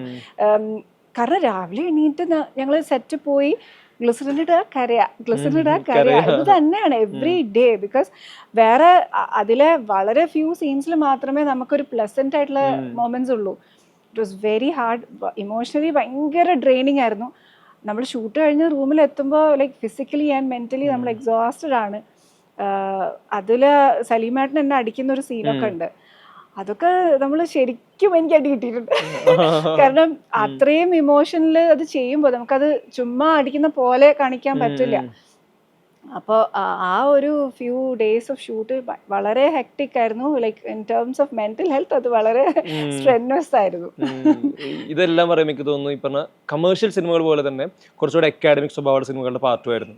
നേരത്തെ പറഞ്ഞ പുണ്യമഹം വരുന്നുണ്ട്, പുലിജന്മം വരുന്നുണ്ട്. ഈ വളരെ ചെറിയ പ്രായം സിനിമ ചൂസ് ചെയ്യുന്നത്, ഒരു കഥ കേൾക്കുമ്പോൾ അത് ജഡ്ജ് ചെയ്യുന്നത്, ഈ ചിലപ്പോൾ ഒരു പക്ഷെ കേൾക്കുമ്പോഴേ അറിയാം ഓക്കെ ഇതൊരു തിയേറ്ററിക്കൽ റണ്ണിനുള്ള സിനിമ ആയിരിക്കത്തില്ല, കുറച്ചുകൂടെ ഒരു ഓഫ് ബീറ്റ് എന്നൊക്കെ പറയുന്ന പോലെ കുറച്ചുകൂടെ അക്കാഡമിക് സ്വഭാവമാണ്. ഞാൻ പക്ഷെ ഇത് ചെയ്യണം, ഈ ചൂസിങ് അതിലെടുക്കുന്ന ജഡ്ജ്മെന്റ് അതും ആ പ്രായത്തില് എനിക്ക് ഭയങ്കര ഇഷ്ടമാണ്. അത്തരം സിനിമകളാണ് പണ്ട് തൊട്ടേ. എനിക്ക് ഈ ഓഫ് ബീറ്റ് കാറ്റഗറിയിൽ വരുന്ന സിനിമ ഞാൻ വളരെ യങ് ആയിരിക്കുമ്പോൾ തൊട്ടേ ടി വിയിൽ വരുമ്പോഴാണെങ്കിലും അടൂർ ഗോപാലകൃഷ്ണൻ സാറിൻ്റെ ഒക്കെ മൂവീസ് വരുമ്പോൾ നമ്മളിരുന്ന് കാണും. എനിക്ക് അത്തരം സിനിമകളോട്, ആ ഒരു സ്ലോ പേ സിനിമകളോട് ഒരു ഇഷ്ടം ഉണ്ടായിരുന്നു. അതുകൊണ്ട് തന്നെ ഇത്തരം അവസരങ്ങൾ വന്നപ്പോൾ എനിക്കൊന്ന് നോട്ടമാണ് ഞാൻ ആദ്യമായിട്ട് അങ്ങനെ ഒരു ഇതിൽ ചെയ്യുന്നത്. അപ്പോൾ വന്നപ്പോഴും അത്തരം സിനിമകൾ ട്രൈ ചെയ്യണം എന്നൊരു ആഗ്രഹം ഉണ്ടായിരുന്നു. അതൊരു കമേഴ്ഷ്യൽ സിനിമയിൽ നിന്ന് നമുക്ക് ഡിഫറെൻ്റ് ആയിട്ട് എന്തെങ്കിലുമൊക്കെ പഠിക്കാൻ പറ്റും, നമ്മൾ കൂടെ ചെയ്യുന്ന ആളുകളിൽ നിന്ന് പഠിക്കാൻ പറ്റും. ആ ഒരു തോട്ടിലാണ് അത്തരം സിനിമകളും ഇതിൻ്റെ കൂടെ ചെയ്യണം എന്ന് വിചാരിച്ചിരുന്നത്. പിന്നെ എൻ്റെ ആ സമയത്ത് സിനിമ സെലക്ഷൻ എന്ന് പറയുന്നതിൻ്റെ ഒരു മാനദണ്ഡം എന്ന് പറയുന്നത് ബേസിക്കലി കഥ കേൾക്കുക, എനിക്ക് അതിൽ എന്തെങ്കിലും ചെയ്യാനുണ്ടോ എന്ന് നോക്കുക, ടീം നല്ലതാണോ നോക്കുക. ഇതില് ഇത്തരം കാര്യങ്ങൾ ഓക്കെ ആണെങ്കിൽ എനിക്ക് വേറെ ഒന്നും കുഴപ്പമില്ല. അങ്ങനെയായിരുന്നു ഞാൻ ചെയ്തിട്ടുള്ള എല്ലാ ഓഫ് ബീറ്റ് സിനിമകളും അങ്ങനെയായിരുന്നു. ഇത് ഈ പറയുന്നതിൽ എന്തെങ്കിലും ഒന്ന് സാറ്റിസ്ഫൈ ആയിട്ടുണ്ടെങ്കിൽ I would just go head and do it. Because ഒന്നും ചെയ്യാതെ ഇരിക്കുന്നതിലും നല്ലത് എന്തെങ്കിലും ചെയ്ത് നമ്മൾ അതിന് എന്തെങ്കിലും പഠിക്കുക. അത് നന്നാവുകയാണെങ്കിൽ അങ്ങനെ, അല്ലെങ്കിൽ മോശമാവുകയാണെങ്കിൽ അതൊന്നും പഠിക്കാലോ. അപ്പൊ ആ ഒരു ഒറ്റ മൈൻഡ് സെറ്റ് ആയിരുന്നു. അതുകൊണ്ട് തന്നെയാണ് സിനിമകൾ എന്നും ചെയ്തുകൊണ്ടേയിരുന്നു. എൻ്റെ കരിയറിൽ ഒരു സക്സസ് ഒക്കെ വരുന്നത് മച്ച് ലേറ്റർ ആണ്. പക്ഷെ അതുവരെ ഉണ്ടായിരുന്ന ഒരു കാലഘട്ടത്തിൽ ഞാൻ ഇത്തരം സിനിമകൾ ചെയ്തതുകൊണ്ടാണ് ഞാൻ സർവൈവ് ചെയ്തത്. അപ്പോൾ അതൊക്കെ ഇൻഡയറക്ട്ലി എന്നെ ഒരുപാട് ഹെൽപ്പ് ചെയ്തിട്ടുണ്ട്. ഈ സർവൈവലില് സിനിമ ചെയ്യാന്നുള്ള പ്രധാനപ്പെട്ടതാണ്, അത്രയും നമ്മൾ പഠിക്കാന്നുള്ളതുണ്ടല്ലോ. അതെ അതെ അതെ, തീർച്ചയായിട്ടും. ഇപ്പൊ ഇത്തരം സിനിമകൾ ചെയ്യുമ്പോൾ ചിലപ്പോൾ നമുക്കത് പറഞ്ഞു തരുന്ന ആൾക്കാർ മൊത്തമായിട്ട് പറഞ്ഞു തരണം എന്നില്ല. ലൈക്ക് പകുതി നമ്മളിലേക്ക് വിട്ടുതരും. അപ്പോഴാണ് നമ്മൾ ഈ പറയുന്ന സെൽഫ് തിങ്കിങ് യൂസ് ചെയ്യുന്നത്. ഓക്കെ, അപ്പോൾ ഈ ക്യാരക്ടർ ഇങ്ങനെയാണ് പറയുന്നത്, അപ്പോൾ ഇങ്ങനെ ആണെങ്കിൽ അവൾ എന്തുകൊണ്ടായിരിക്കാം ഇങ്ങനെ പറയുന്നത് എന്ന് ചിന്തിച്ച് തുടങ്ങിയത് ആ കാലത്ത് ആദ്യമായിട്ട് ഇത്തരം സിനിമകൾ ചെയ്യുമ്പോഴാണ്. അപ്പം അതുകൊണ്ട് അതൊക്കെ ലേണിംഗ് തന്നെയായിരുന്നു. ഈ ഇതെല്ലാം പറയുമ്പോഴേ എനിക്ക് തോന്നിയിട്ടുണ്ട്, ഇപ്പൊ സലീമേട്ടനെ പറ്റിയിട്ടുള്ള ഒരു മൊമെന്റ് പറഞ്ഞല്ലോ, നിങ്ങൾ ഒരുമിച്ച് ഇത്രയും 3 മക്കളും അച്ഛനും ഒരുമിച്ചുള്ളതൊക്കെ. അവിടെ നേരെ കോൺട്രാസ്റ്റ് ആണല്ലോ ചോക്ലേറ്റ് വന്നു കഴിഞ്ഞാൽ. ഇവിടെ ഒരു തരത്തിലും ഇത്തരം ഒരു ബാഗേജുകളൊന്നും ഇല്ലാത്ത എന്തൊരു എന്റർടൈനർ സിനിമ. എല്ലാ തരത്തിലും ഭയങ്കരമായിട്ട് എന്റർടൈൻ ചെയ്ത, ആക്ച്വലി നിങ്ങളുടെ ഒരു വേൾഡ് ആണല്ലോ. സമൃദ്ധ, റോമ, രമ്യ നമ്പീശൻ, നിങ്ങളുടെ ഒരു സ്പേസിലാണ് ഇവരെല്ലാം വരുന്നത്. നിങ്ങൾ റൂൾ ചെയ്യുന്ന ടൈപ്പ് അവരുടെ ഒരു വിമൻസ് കോളേജ് എല്ലാ തരത്തിലും അങ്ങനെ വരുന്നു. ഈ ചോക്ലേറ്റ് അതിന്റെ ഇപ്പോഴത്തെ റീകളക്ഷൻ പോയിന്റ് ശരിക്കും എന്താ, ഞാനതിൽ എക്സൈറ്റഡ് ആയിരിക്കുന്നത്, ഈ ഒരുപക്ഷെ അത്തരം സിനിമ നമ്മൾ ഇപ്പൊ കാണുന്നില്ല. അന്ന് ആ സിനിമയും ഒരു പുതിയ അനുഭവമായിരുന്നു. എന്നാൽ ഇപ്പൊ കാണുമ്പോൾ ഇതിന്റെ എന്റർടൈൻമെന്റ് വാല്യൂ എവിടെയും ഡ്രോപ്പ് ആവുന്നില്ല. നമുക്ക് ഈ ഡയലോഗുകൾ അറിയാം, നമുക്കറിയാം അടുത്ത സീക്വൻസിൽ ഇതാ പറയാം, സ്റ്റിൽ വെയിറ്റ് ചെയ്തിട്ട് നമ്മൾ ചിരിക്കും. ഈ ചോക്ലേറ്റ് എന്ന് പറയുന്നത് അതൊരു ഫെസ്റ്റിവൽ ആയിരുന്നു. ബിക്കോസ് അതിന്റെ ഷൂട്ട് എന്ന് പറഞ്ഞാൽ നിങ്ങൾ സിനിമയിൽ കാണുന്ന പോലെ തന്നെ നമ്മൾ അത്രയും ദിവസം കോളേജിലാണ്. നമ്മൾ എല്ലാ ദിവസവും രാവിലെ കോളേജിൽ പോകുന്ന പോലെ പോകും, എല്ലാവരും അവിടെ ഗ്യാദറപ്പ് ചെയ്യും, നമ്മൾ തമാശ പറയും, നമ്മൾ കളിക്കും. നമ്മള് ഒരു ഷോട്ടിന് സീരിയസ് ആയി ഇരിക്കാന്ന് പറയുന്നത് വളരെ ബുദ്ധിമുട്ടുള്ള കാര്യമായിരുന്നു. കാരണം എന്നും ഫണ്ണാണ്. നമുക്ക് അതൊരു സിനിമ ചെയ്യാന്നുള്ളതിന്റെ ഒരു സ്ട്രെസ്സും ഉണ്ടായിരുന്നില്ല. പിന്നെ ഷാഫി സർ ആണെങ്കിലും ഒക്കെ വളരെ ഫ്രണ്ട്ലി ആയിട്ടുള്ള ഒരു ഡയറക്ടറാണ്.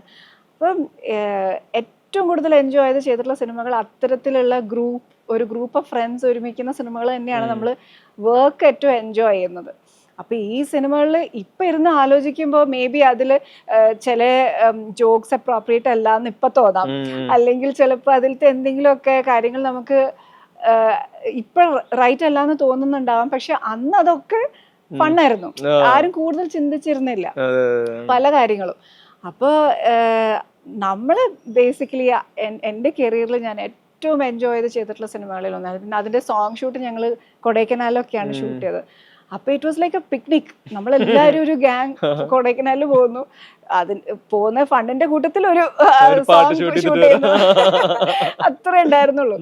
അപ്പോൾ വളരെ ലിമിറ്റഡ് റിസോഴ്സസ് ഒക്കെ വെച്ചിട്ട് നമ്മൾ കുറച്ച് പേര്, ഒരുപാട് ബുദ്ധിമുട്ടുള്ള കാര്യങ്ങളൊക്കെ ഉണ്ടാവും, പക്ഷെ അതൊന്നും നമുക്കതൊന്നും മൈൻഡ് ചെയ്തിരുന്നില്ല. ആസ് ലോങ് ആസ് എല്ലാവരും ഒരുമിച്ചാണെങ്കിൽ ഇറ്റ്സ് ഫൺ. അങ്ങനെയായിരുന്നു. ഈ കൽക്കണ്ടമലയിൽ നിന്നുള്ള പാട്ട് അത് ഭയങ്കര ഗ്രാൻഡ് വിഷ്വൽ ആണല്ലോ. ഇത്രയും സ്ത്രീകൾ മാത്രം ഒരുമിച്ച് നിന്ന് ഡാൻസ് ചെയ്യുന്നത്. ഈ നേരത്തെ പറഞ്ഞ പോലെ പാടണം, ഡാൻസ് ചെയ്യണം, ഇത്രയും ആളുകളുണ്ട്. അതെ. അത് പക്ഷെ അന്ന് അത് അത്ര സ്ട്രെസ്ഫുൾ ആയിരുന്നില്ല. ബിക്കോസ് ഞാൻ ഒറ്റയ്ക്കല്ല, എല്ലാവരും ഉണ്ട്. അപ്പൊ നമ്മൾ സ്കൂളിലൊക്കെ ഒരു ഗ്രൂപ്പ് ഡാൻസ് ഒക്കെ ചെയ്യുന്ന പോലത്തെ ഒരു ഇതാണുള്ളൂ. അപ്പൊ അത് കാരണം ഇറ്റ് വാസ് ഫൺ. ഇപ്പൊ ആലോചിക്കുമ്പോ ലൈക്ക് നമ്മൾ അതിന്റെ ഷൂട്ടിന്റെ ഇടയിൽ എന്തോ ഒരു സിനിമ സമരം വന്നു. ആ സമയത്ത് ഒരു ബ്രേക്ക് എടുക്കേണ്ടി വന്നു, ഒരു ഫ്യൂ വീക്സ് ഷൂട്ട് ഉണ്ടായിരുന്നില്ല. ആ സമയത്ത് ഞങ്ങൾ റോഡ് ട്രിപ്പ് പോയി. ഞങ്ങള് രമ്യയും ഞാനും റോമയും കൂടെ ഞങ്ങളുടെ എല്ലാവരുടെ അമ്മമാരെയും കൂട്ടി ഞങ്ങൾ ഒരു റോഡ് ട്രിപ്പ് പോയി. അപ്പൊ അതൊന്നും ഇന്നിലേക്ക് നമുക്ക് അങ്ങനെയൊക്കെ പറ്റുമോ എന്ന് എനിക്ക് അറിഞ്ഞൂടാ, പക്ഷെ അന്ന് അതൊക്കെ പോസിബിൾ ആയിരുന്നു. And it was all fun. എനിക്കിപ്പോഴും തോന്നിയിട്ടുണ്ട് ഈ സമ്പ്രദായം പറയുമ്പോൾ ഈ മലയാളി പ്രേക്ഷകർക്ക് ഭയങ്കര പേഴ്സണൽ ആയിട്ടൊരാളാണ്. അതിപ്പോ എന്താ പറയാ, നമുക്ക് അറിയുന്ന ഒരു കുട്ടി അല്ലെങ്കിൽ അടുത്ത വീട്ടിലെ കുട്ടി എന്നൊക്കെ പറഞ്ഞ് ഈ ഗേൾ നെക്സ്റ്റ് ഡോർ എന്നൊക്കെ പറയാൻ പാകത്തിന് നമുക്ക് അറിയാം സമ്പ്രദായനെ. ഭയങ്കര പേഴ്സണലാണ്. ഇപ്പൊ വീടുകളിൽ ഇപ്പൊ അമ്മമാര് പറയുമ്പോഴൊക്കെയാണെങ്കിലും സമ്പ്രദ കുറെ കാലം സിനിമയിൽ വന്നിട്ട് സിനിമ കാണുന്നുണ്ടല്ലോ. ഇവർക്ക് ഈ ഒരു പേഴ്സണൽ സ്പേസിലോട്ട് ചില ആക്ടേഴ്സിനെ എടുത്തു വെക്കുള്ളൂ. അത്തരത്തിൽ തോന്നിയിട്ടുണ്ട്. അപ്പൊ അതിന് റീസൺ ആയിട്ട് എനിക്ക് പലപ്പോഴും ആലോചിക്കുമ്പോൾ തോന്നുന്നത്, ക്യാരക്ടറായി പെർഫോം ചെയ്യുമ്പോൾ ഇപ്പൊ ഈ എന്താ പറയാ ക്യാരക്ടേഴ്സിന് ഇടയിലുള്ള ഇന്റർപേഴ്സണൽ റിലേഷൻഷിപ്പുകൾ ബിഹേവ് ചെയ്യുന്നത് അത് ഭയങ്കര നാച്ചുറൽ ആണ്. ആ ബിഹേവിങ് സ്റ്റൈലില് നമുക്കെല്ലാം അറിയുന്ന നമ്മളൊക്കെ എന്നുള്ള രീതിയിലുള്ളതുണ്ട്. അപ്പൊ ഞാൻ ഭയങ്കര ക്യൂരിയസ് ആയി ആലോചിക്കുമ്പോൾ ഒരു പക്ഷേ സമൃദ്ധ ഗ്രോ ചെയ്ത് വന്ന സറൗണ്ടിങ്സ്, അതിലിപ്പോ പറഞ്ഞ പാരന്റിങ്, ഈ ഗ്രോയിങ് ഏജിലുള്ള കാര്യങ്ങൾ, ഇതെല്ലാം തോന്നിയിട്ടുണ്ട്. ശരിക്കും എന്തായിരുന്നു സമൃദ്ധയുടെ ഈ പറഞ്ഞ ഒരു ഗ്രോത്ത് സ്റ്റേജ് ഉണ്ടല്ലോ, ഒരു പ്യൂബേർട്ടിയൊക്കെ ശേഷം ഈ വളർന്നു വരുന്ന സമയത്ത് ഈ അഡോൾസൻസ് കഴിഞ്ഞ് എല്ലാം പുതിയതാണല്ലോ. പിന്നെ നമുക്ക് ഈ പറഞ്ഞ ഡോറുകളെല്ലാം തുറന്നു വരുന്നു, പുതിയ വേൾഡ്, പുതിയ ആളുകള്, അവരെടുക്കുന്ന തീരുമാനങ്ങള്. ശരിക്കും ആ ഒരു ഫേസ് ഓഫ് ലൈഫ് എങ്ങനെയാ? എനിക്ക് തോന്നുന്നു ഞാൻ ചെറുപ്പത്തിലെ എൻ്റെ പ്രായത്തിനേക്കാൾ കൂടുതൽ മെച്ചോറിറ്റിയിൽ കാര്യങ്ങൾ ചിന്തിക്കുന്ന ഒരാളായിരുന്നു. എൻ്റെ ഒരു ഗ്രോയിങ് അപ്പ് സ്റ്റേജസിലൊക്കെയും എനിക്കെപ്പോഴും എൻ്റെതായിട്ടുള്ള ശരികളും തെറ്റുകളും എൻ്റെ ഡിസിഷൻ മേക്കിങ്ങും എപ്പോഴും എൻ്റെത് മാത്രം തന്നെയായിരുന്നു. അച്ഛനും അമ്മയും എല്ലാത്തിലും സപ്പോർട്ടാണ്. പക്ഷെ ഫൈനൽ ഡിസിഷൻ എന്തൊരു കാര്യത്തിൽ വരുമ്പോഴാണ് ഞാൻ എൻ്റെ ഒറ്റയ്ക്കുള്ള ഡിസിഷനാണ്. അപ്പോൾ സിനിമ ചെയ്യാൻ തീരുമാനിച്ച് ഈ ഒരു കരിയറിൽ ഞാൻ ചൂസ് ചെയ്ത് വരുമ്പോഴും ഇനീഷ്യലി എന്നോട് അച്ഛനും അമ്മയും ഇത് സിനിമയാണ്, സേഫ് ആയിരിക്കുമോ, എനിക്ക് പോകണോ എന്നുള്ള ചോദ്യങ്ങളൊന്നുമില്ല. എനിക്ക് ചെയ്യണോ ചെയ്യാം, അങ്ങനെയായിരുന്നു. അപ്പം ഞാൻ സിനിമയിൽ വന്നിട്ട് ലൈക്ക് എനിക്ക് തോന്നുന്നു ഞാൻ ഓരോ ഇയർ പാസ് ചെയ്യുമ്പോഴും ഞാൻ ഓരോ കാര്യങ്ങളായിട്ട് പഠിച്ച് നമ്മൾ എക്സ്പീരിയൻസിൽ നിന്നാണല്ലോ ഓരോന്നും പഠിക്കുന്നത്. അപ്പോൾ അങ്ങനെ എനിക്ക് തോന്നുന്നു ഞാൻ എൻ്റെ തന്നെ ഒരു ഇവാലുവേഷൻ എനിക്ക് ആളുകളെ കുറിച്ചാണെങ്കിലും എനിക്ക് ആ ഒരു ഇൻസ്റ്റിങ്ക്റ്റ് കിട്ടും. ഒരു സിറ്റുവേഷൻ ഇത് കുഴപ്പമില്ല എന്ന് തോന്നുന്നതിൽ മാത്രമേ ഞാൻ കാലെടുത്ത് വെക്കാറുള്ളൂ. അപ്പോൾ ആ ഒരു ടൈപ്പ് ഓഫ് ബിഹേവിയർ അല്ലെങ്കിൽ അങ്ങനത്തെ ഒരാളാണ് ഞാൻ എന്നുള്ളത് കൊണ്ട് തന്നെ എനിക്ക് ഈ ഒരു ഹോൾ കരിയറിൽ എൻ്റെ ഡിസിഷൻ മേക്കിങ്ങിലൊക്കെ എന്നെ അത് ഹെൽപ്പ് ചെയ്തിട്ടുണ്ട്. എനിക്ക് അതുകൊണ്ട് തന്നെ വളരെ ഈസി ആയിട്ട് ആ പാത്ത് കൂടെ പോകാനും പറ്റിയിട്ടുണ്ട്.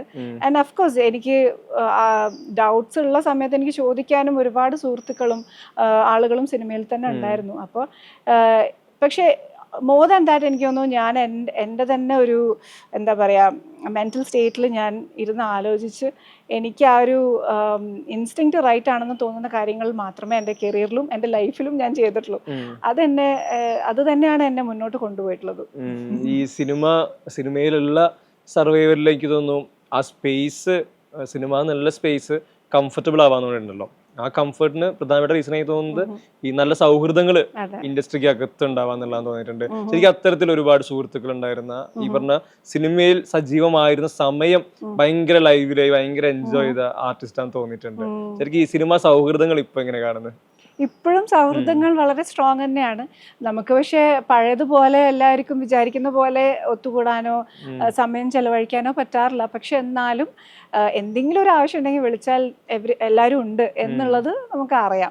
പിന്നെ ഈ പറഞ്ഞ പോലെ നമ്മൾ 3 Kings ഒക്കെ ഷൂട്ട് ചെയ്യുന്ന സമയത്ത് ലൈക്ക് നമ്മൾ ആ സമയത്തൊക്കെ ലൈക്ക് എവറി ഡേ ഷൂട്ട് കഴിഞ്ഞ് വന്നാലും ആരും അവരവരുടെ റൂമിലേക്ക് തിരിച്ചു പോയില്ല. നമ്മൾ അവിടെ ഒരു കോമൺ സ്പേസിൽ എല്ലാവരും ഇരുന്ന് കാർഡ്സ് ഒക്കെ കളിച്ച് അല്ലെങ്കിൽ വല്ല ലൂഡോ ഒക്കെ കളിച്ച് നമ്മൾ സമയം കളഞ്ഞിരുന്നത്. അങ്ങനെ നമ്മൾ രാത്രി കിടക്കാറാകുമ്പോഴേ എല്ലാവരും അവരവരുടെ റൂമിലേക്ക് പോകുള്ളൂ.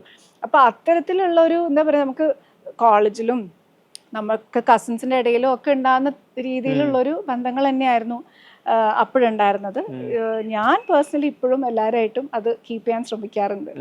ഈ 3 Kings പറഞ്ഞപ്പോഴേ സംവദയുടെ ഒരു ഭയങ്കര അഡ്വാൻറ്റേജ് എനിക്ക് തോന്നിയിട്ടുള്ളത് ഹ്യൂമർ ടൈമിങ് ഭയങ്കര നല്ലതായിരുന്നു. ഹാപ്പി ഹസ്ബൻഡ്സ് എടുത്താലും 3 Kings എടുത്താലും ഒക്കെ അതിന് ഒരുപാട് എക്സാമ്പിൾസ് ഉണ്ട് ഈ ഹ്യൂമർ കൈകാര്യം ചെയ്യുന്നത്. അത് പലപ്പോഴും എല്ലാവർക്കും അത് ഈസിലി പ്രാക്ടിക്കൽ ആയിട്ട് തോന്നിയിട്ടില്ല. പലയിടത്തും പാളിപ്പോകുന്നവരുണ്ട്. സംവദ എനിക്ക് തോന്നുന്നത് കൂടുതലും ഹ്യൂമർ പോയിന്റുകളിൽ ഡയലോഗ് ഇല്ലാത്ത മൊമെന്റുകളിലാണ് റിയാക്ഷൻസ്, എക്സ്പ്രഷൻസ്, അതിലൊക്കെയാണ് ഈ ഫൺ ക്രിയേറ്റ് ചെയ്യുന്നത്. 3 Kings, ഹാപ്പി ഹസ്ബൻഡ്സ് 2 സിനിമ, ഇതിൽ പറഞ്ഞ പോലെ 3 കപ്പിള്, ഇത് കുറച്ച് സിമിലാരിറ്റീസ് അത്തരത്തിലുണ്ട്. ഈ ഫൺ ക്രിയേറ്റ് ചെയ്യുക അല്ലെങ്കിൽ ഹ്യൂമറിൽ ഒരു പെർഫോമൻസ് ഡെലിവർ ചെയ്യാന്നുള്ളത് ശരിക്കും ഭയങ്കര ഈസിയാണ് സമൃദ്ധയ്ക്ക്. എനിക്കത് ഇഷ്ടമാണ്. എനിക്ക് ഒരുപാട് അത്തരം അവസരങ്ങൾ വന്നിട്ടില്ലെങ്കിലും വന്നത് ഞാൻ എൻജോയ് ചെയ്തിട്ടുണ്ട്. ഈ എൻജോയ്മെന്റ് ഭാഗമായിട്ടാണ് ഈ സ്വന്തമായിട്ട് നമ്മൾ കയ്യിന്നിടുമ്പോഴാണ് ഇതൊക്കെ വരുന്നത്. എനിക്ക് ലൈക്ക് വളരെ ചെറിയ പ്രായത്തിലെ ഫാൻസി ഡ്രസ്സിലൊക്കെ പങ്കെടുക്കാനും അങ്ങനത്തെ കോമഡി സാധനങ്ങൾ ഹാൻഡിൽ ചെയ്യാൻ എനിക്ക് ഇഷ്ടമായിരുന്നു. അപ്പൊ അത് ഉണ്ട്. പക്ഷെ ഈ പറയുന്ന പോലെ നമ്മൾ കൂടെ നിൽക്കുന്ന ആളുകൾക്ക് അതുപോലെ നമ്മളെ കോംപ്ലിമെന്റ് ചെയ്യാൻ പറ്റുമ്പോഴേ നമുക്കും അത് ചെയ്യാൻ പറ്റും. ഇപ്പൊ ജേട്ടനൊക്കെ നല്ല ടൈമിംഗ് ആണ് കോമഡിയിൽ. കൗണ്ടർ ചെയ്യുമ്പോൾ നമുക്കും തോന്നും ഇങ്ങനെ പറയുമ്പോൾ നമുക്ക് ഇങ്ങനെ ചെയ്യണം, അല്ലെങ്കിൽ ഇവിടെ ഇങ്ങനെ ഒരു ലുക്ക് ഇട്ടാൽ നല്ലതായിരിക്കും എന്നൊക്കെ. നമുക്ക് ഒരു ഗിവ് ആൻഡ് ടേക്ക് ആണ് ബേസിക്കലി കോമഡി, സ്പെഷ്യലി അതാണ്. പിന്നെ അമ്പിളിയങ്കിളിനൊക്കെ പോലെയുള്ള വളരെ ടാലന്റഡ് ആയിട്ടുള്ള ആൾക്കാർ, അവര് ഇപ്പൊ 3 Kingsൽ തന്നെ അദ്ദേഹം ചെയ്തിട്ടുള്ള ചില സീൻസിലൊക്കെ ലൈക്ക് വളരെ ക്രിഞ്ച് സാധനങ്ങളാണ് ഇപ്പൊ.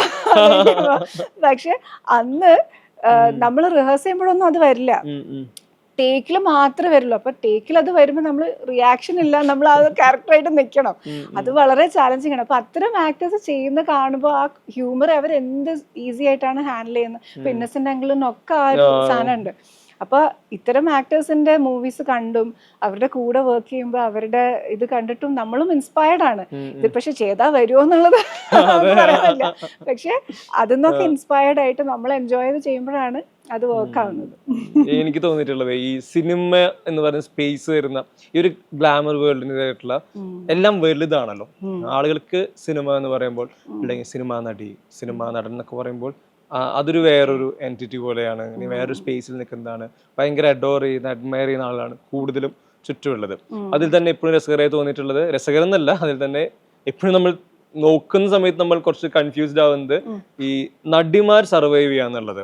പലപ്പോഴും ഒരു ഏജിന് ശേഷം ഈ പറഞ്ഞ പ്രൈം എറ എന്നൊക്കെ പറഞ്ഞ ഒരു എക്സ്റ്റൻഷൻ കിട്ടാറില്ല പലപ്പോഴും. പലരും കുറെ പേരെങ്കിലും സിനിമയിൽ നിന്ന് മാറി നിൽക്കാറുണ്ട്. ചിലരെങ്കിലും മറ്റ് അമ്മ കഥാപാത്രങ്ങൾ അത്തരത്തിലേക്ക് ഒരു ട്രാൻസ്ഫോർമേഷനിലോട്ട് പോകാറുണ്ട്. ഈ ഒരു നടിക്ക് സർവൈവ് ചെയ്യാൻ അത്രയും ബുദ്ധിമുട്ടുള്ള ഒരു ഇൻഡസ്ട്രി സ്പേസിൽ നിന്ന് ക്വിക്കായിട്ട് ഒരു ബ്രേക്ക് എടുക്കുന്നു. അത് ചോയ്സ് ആണ്. ആ ചോയ്സ് എടുത്ത് അവിടെ നിന്ന് പോകുന്നു. ആ തീരുമാനം എടുക്കുന്നത് അതുപോലെ തന്നെ ഒരു ആക്ട്രസിന് ഇൻഡസ്ട്രിയിൽ ഭയങ്കര ഹെൽത്തി ആയിട്ട് സർവൈവ് ചെയ്യാന്നുള്ളത്, ഇത് രണ്ടും എങ്ങനെ കാണുന്നത്? ആദ്യം ചോദിച്ചത് ലൈക്ക് എൻ്റെ ആ ഒരു സഡൻ ആയിട്ട് ഞാൻ ബ്രേക്ക് ചെയ്ത് പോയതിൻ്റെ ഒരു ഡിസിഷൻ എൻ്റെ കരിയർ തുടങ്ങിയപ്പോൾ തൊട്ട് എൻ്റെ മനസ്സിലുണ്ടായിരുന്ന ഒരു കാര്യമായിരുന്നു. ലൈക്ക് ഞാനൊരു പീക്ക്, ഒരു പോയിന്റ് എത്തുമ്പോൾ എനിക്കൊരു ബ്രേക്ക് വേണം എന്നുള്ളത്. കാരണം നമ്മൾ ഡെയിലി ഷൂട്ട് ചെയ്യാണ്, എവറി ഡേ എന്ന് പറഞ്ഞാൽ ഇപ്പോൾ ഒരു ഇയറിൽ തന്നെ ഒരുപാട് സിനിമകൾ ചെയ്തിരുന്ന ഒരു സമയമായിരുന്നു.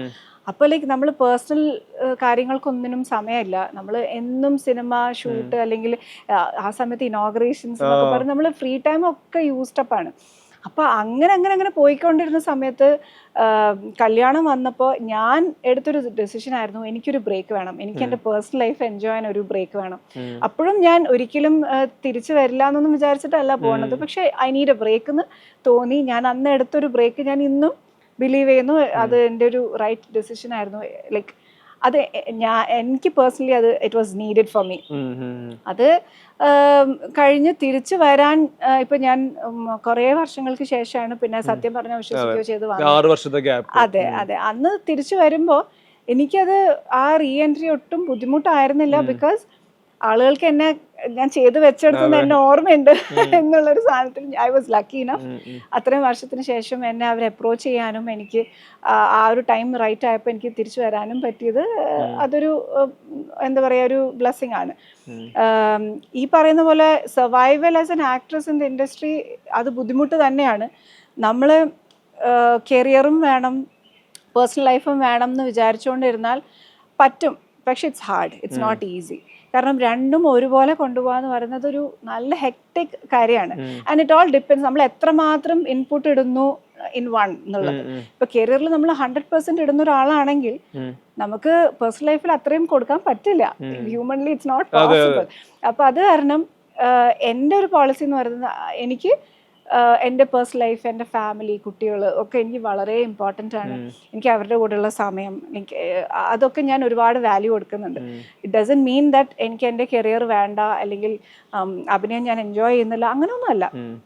പക്ഷേ എൻ്റെ പ്രയോറിറ്റി എന്ന് പറയുന്നത് എൻ്റെ ഫാമിലിയാണ്. അപ്പോൾ it all depends on each individual. ഓരോരുത്തർക്കും ചിലർക്ക് അവരുടെ കരിയർ ആയിരിക്കാം പ്രയോറിറ്റി, അങ്ങനെയുള്ളവർക്ക് അതിൽ ഫോക്കസ് ചെയ്ത് നിൽക്കാം. പക്ഷെ ഞാൻ പറയുന്നത് രണ്ടും കൂടെ ഒരുമിച്ച് കൊണ്ടുപോകാം. ആസ് എ സ്ത്രീ എന്ന് പറയുമ്പോൾ ഇത് രണ്ടും ഒരുമിച്ച് കൊണ്ടുപോകുന്നത് എളുപ്പമുള്ള കാര്യമല്ല. ആൻഡ് അത് ഒരുമിച്ച് കൊണ്ടുപോകുന്ന ആളുകളെ ശരിക്കും hats off to them, it's not easy. And ഞാൻ പറയുന്നത് ഒരുപാട് പേര് ഇപ്പം എന്നെ പോലെ നമ്മൾ US-ലൊരു വേറെ രാജ്യത്ത് സെറ്റിൽ ചെയ്ത് താമസിക്കുമ്പോൾ ആരും നമ്മളെ ഹെൽപ്പ് ചെയ്യാനില്ല, നമ്മളെല്ലാം തന്നെ ചെയ്യണം. പക്ഷേ നാട്ടിൽ സെറ്റിൽ ചെയ്തിട്ടുള്ള ഒരാൾക്ക് maybe it is a little bit more easier. നമുക്ക് കുട്ടികളെ നോക്കാൻ ആരെങ്കിലും കിട്ടും, വീട്ടിലെ കാര്യം നോക്കാൻ നമുക്കൊരു ഹെൽപ്പിനെ കിട്ടും, അങ്ങനെ. പക്ഷേ US-ലൊക്കെ സെറ്റിൽ ചെയ്ത് ജീവിക്കുമ്പോൾ എവറിത്തിങ് നമ്മൾ ഒറ്റയ്ക്ക് ചെയ്യണം, എല്ലാ റെസ്പോൺസിബിലിറ്റിയും നമ്മുടെ മാത്രമാണ്. അങ്ങനെയുള്ള ഒരാൾക്ക് സിനിമയൊപ്പം കൊണ്ടുപോകാൻ അത്ര എളുപ്പമല്ല. അപ്പോൾ ഇതൊക്കെ എൻ്റെ ഈ ലിമിറ്റേഷൻസ് ഒക്കെ വെച്ചുകൊണ്ട് വല്ലപ്പോഴും ഒരു നല്ല കഥാപാത്രം വരുമ്പോൾ ചെയ്യുക എന്നുള്ള ഒരു കാര്യത്തിലാണ് ഞാനിപ്പോൾ നിൽക്കുന്നത്. പക്ഷേ ഈ പറഞ്ഞ പോലെ നമുക്കത് ഫിസിക്കലി ആസ് വെൽ, ഇപ്പോൾ അമ്മ വേഷങ്ങൾ ചെയ്തിട്ട് ചിലർ തിരിച്ചു വരുന്നു എന്ന് പറഞ്ഞ് like that is how it is. Like നമ്മള് ഒരു കുട്ടിയുടെ അമ്മ ആവുമ്പോൾ ഫിസിക്കലി വി ചേഞ്ച്, നമ്മൾ എപ്പോഴും ഒരേപോലെ ഇരിക്കില്ല. അപ്പം കുറേ കാര്യങ്ങൾ അതിൽ മാറ്റർ ചെയ്യുന്നുണ്ട്. ആൻഡ് നമുക്ക് മനസ്സിന് സന്തോഷം തരുന്ന നല്ല അവസരങ്ങൾ വരുമ്പോൾ ചെയ്യാം. ഇപ്പൊ എനിക്കെന്നില്ല, മറ്റൊരാൾക്ക് ഇതൊന്നും വേണ്ട, അവർക്ക് ഫാമിലി ലൈഫ് മാത്രം മതി എന്ന് പറയുന്ന അത് അവരുടെ ചോയ്സ് ആണ്, അവർക്ക്. അപ്പോ ഇറ്റ് ഓൾ ഡിപ്പെൻസ്. കുട്ടികൾ സിനിമയെ കണ്ട് അമ്മയുടെ പെർഫോമൻസ് കണ്ട് അവൻ എന്റെ ഒരു സിനിമയും കണ്ടിട്ടില്ല. കാണിക്കാത്താണ്. എനിക്ക് അവരതിന് മാത്രം വലുതായി എന്ന് തോന്നുന്നില്ല. ഫസ്റ്റ് ഓഫ് ഓൾ അതാണ്. പിന്നെ അഗസ്ത്യ, എന്റെ മൂത്ത മകന്, അവന് ഇപ്പം 10 വയസ്സായി. അവന് അത്യാവശ്യം അറിയാം സിനിമയിലാണെന്നും ഞാൻ നാട്ടിൽ വരുമ്പോൾ ആളുകൾ എന്നെ തിരിച്ചറിയുന്നതൊക്കെ അവന് മനസ്സിലാവുന്നുണ്ട്. അപ്പൊ അത് കാരണം അവനറിയാം. പക്ഷെ എനിക്കൊന്ന് മല്ലു സിംഗിലെ ചംചം എന്നുള്ള സോങ് മാത്രമേ അവർ കണ്ടിട്ടുള്ളൂ. അത് കണ്ടിട്ടുള്ളൂ. പിന്നെ ഇനി കുറച്ചുകൂടെ കഴിയുമ്പോൾ അവർക്ക് കാണണം എന്ന് തോന്നുകയാണെങ്കിൽ കാണിക്കാം, അത്രേ ഉള്ളൂ. ഞാനായിട്ട് ഇരുന്ന് കാണുമെന്ന് പറയില്ല. ഈ ഇത്തരം സിനിമകളൊക്കെ പറയുമ്പോൾ എനിക്ക് തോന്നുന്നു ബ്രേക്കിന്റെ അടുത്ത് വരുന്ന സമയത്താണ് അയാളും ഞാനും തമ്മിൽ വരുന്നത്. ഈ സൈനു ഭയങ്കരമായിട്ട് ഹിറ്റ് ചെയ്യുന്നുണ്ട് പല സമയങ്ങളിലും. എനിക്കൊന്ന് ആ സിനിമയുടെ തന്നെ രവി തരകന്റെ തന്നെ ഒരു പുതിയ ഫേസ് ഓഫ് ലൈഫ് എന്ന് പറയുന്നത് സൈനു ബാക്കി വെക്കുന്ന ഈ മെമ്മറീസ് എന്ന് തുടങ്ങുന്നതാണല്ലോ. പ്രത്യേകിച്ച് നിങ്ങളുടെ ആ രജിസ്റ്റർ ഓഫീസിലെ ആ മൊമെന്റ്, അവിടെ നാഴലിന്റെ ആഴങ്ങൾ പാട്ട് വരുന്നത്, അവിടെ കില്ല് ചെയ്യുന്നുണ്ട് ആളുകളെ, ഇത് കൊണ്ടുപോകുന്നുണ്ട് ആളുകൾ. രവിയുടെ ഒപ്പം തന്നെ കാണുന്നവരും കൊണ്ടുപോകുന്നുണ്ട്. ചെറിയ കമ്പാരിറ്റീവ്ലി സ്ക്രീൻ ടൈം കുറവാണ്, പക്ഷെ ഇമ്പാക്ട്ഫുൾ ആണ് ആ ക്യാരക്ടർ.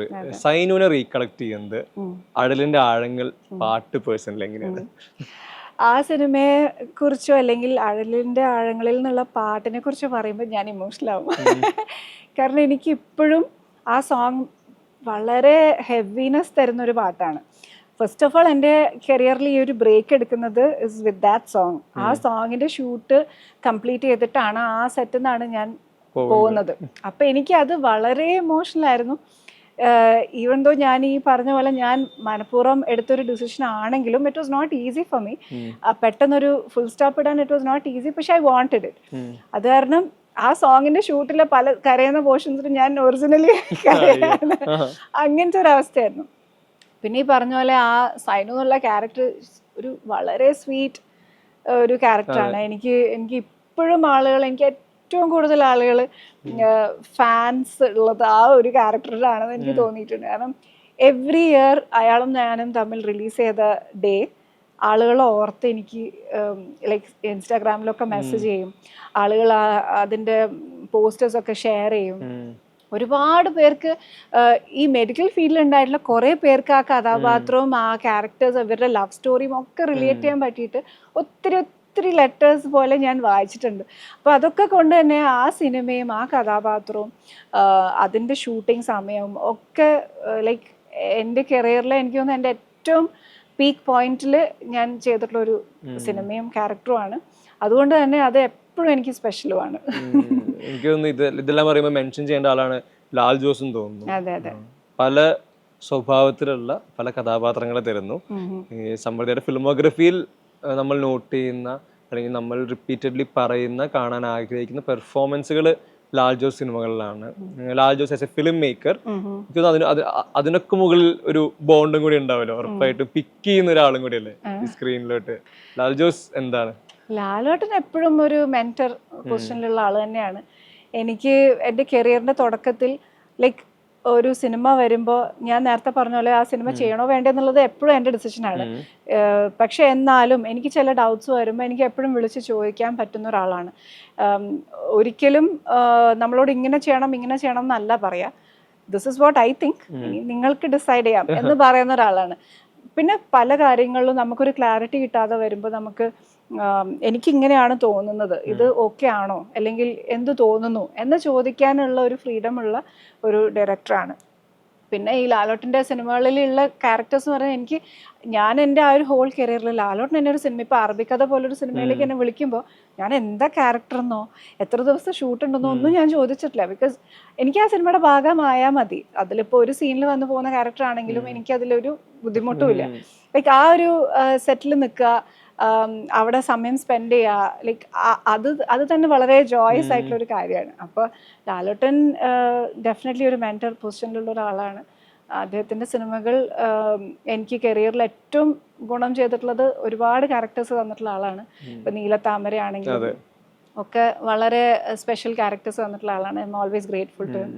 ഈ അറബിക്കഥ പറഞ്ഞ പെട്ടെന്ന് ഈ സമൃദ്ധ അഭിനയിക്കുന്ന സമയങ്ങളിൽ ചില സിനിമയിലെ ചില കഥാപാത്രങ്ങളെ കാണുമ്പോൾ നമുക്ക് കംഫർട്ടാണ്.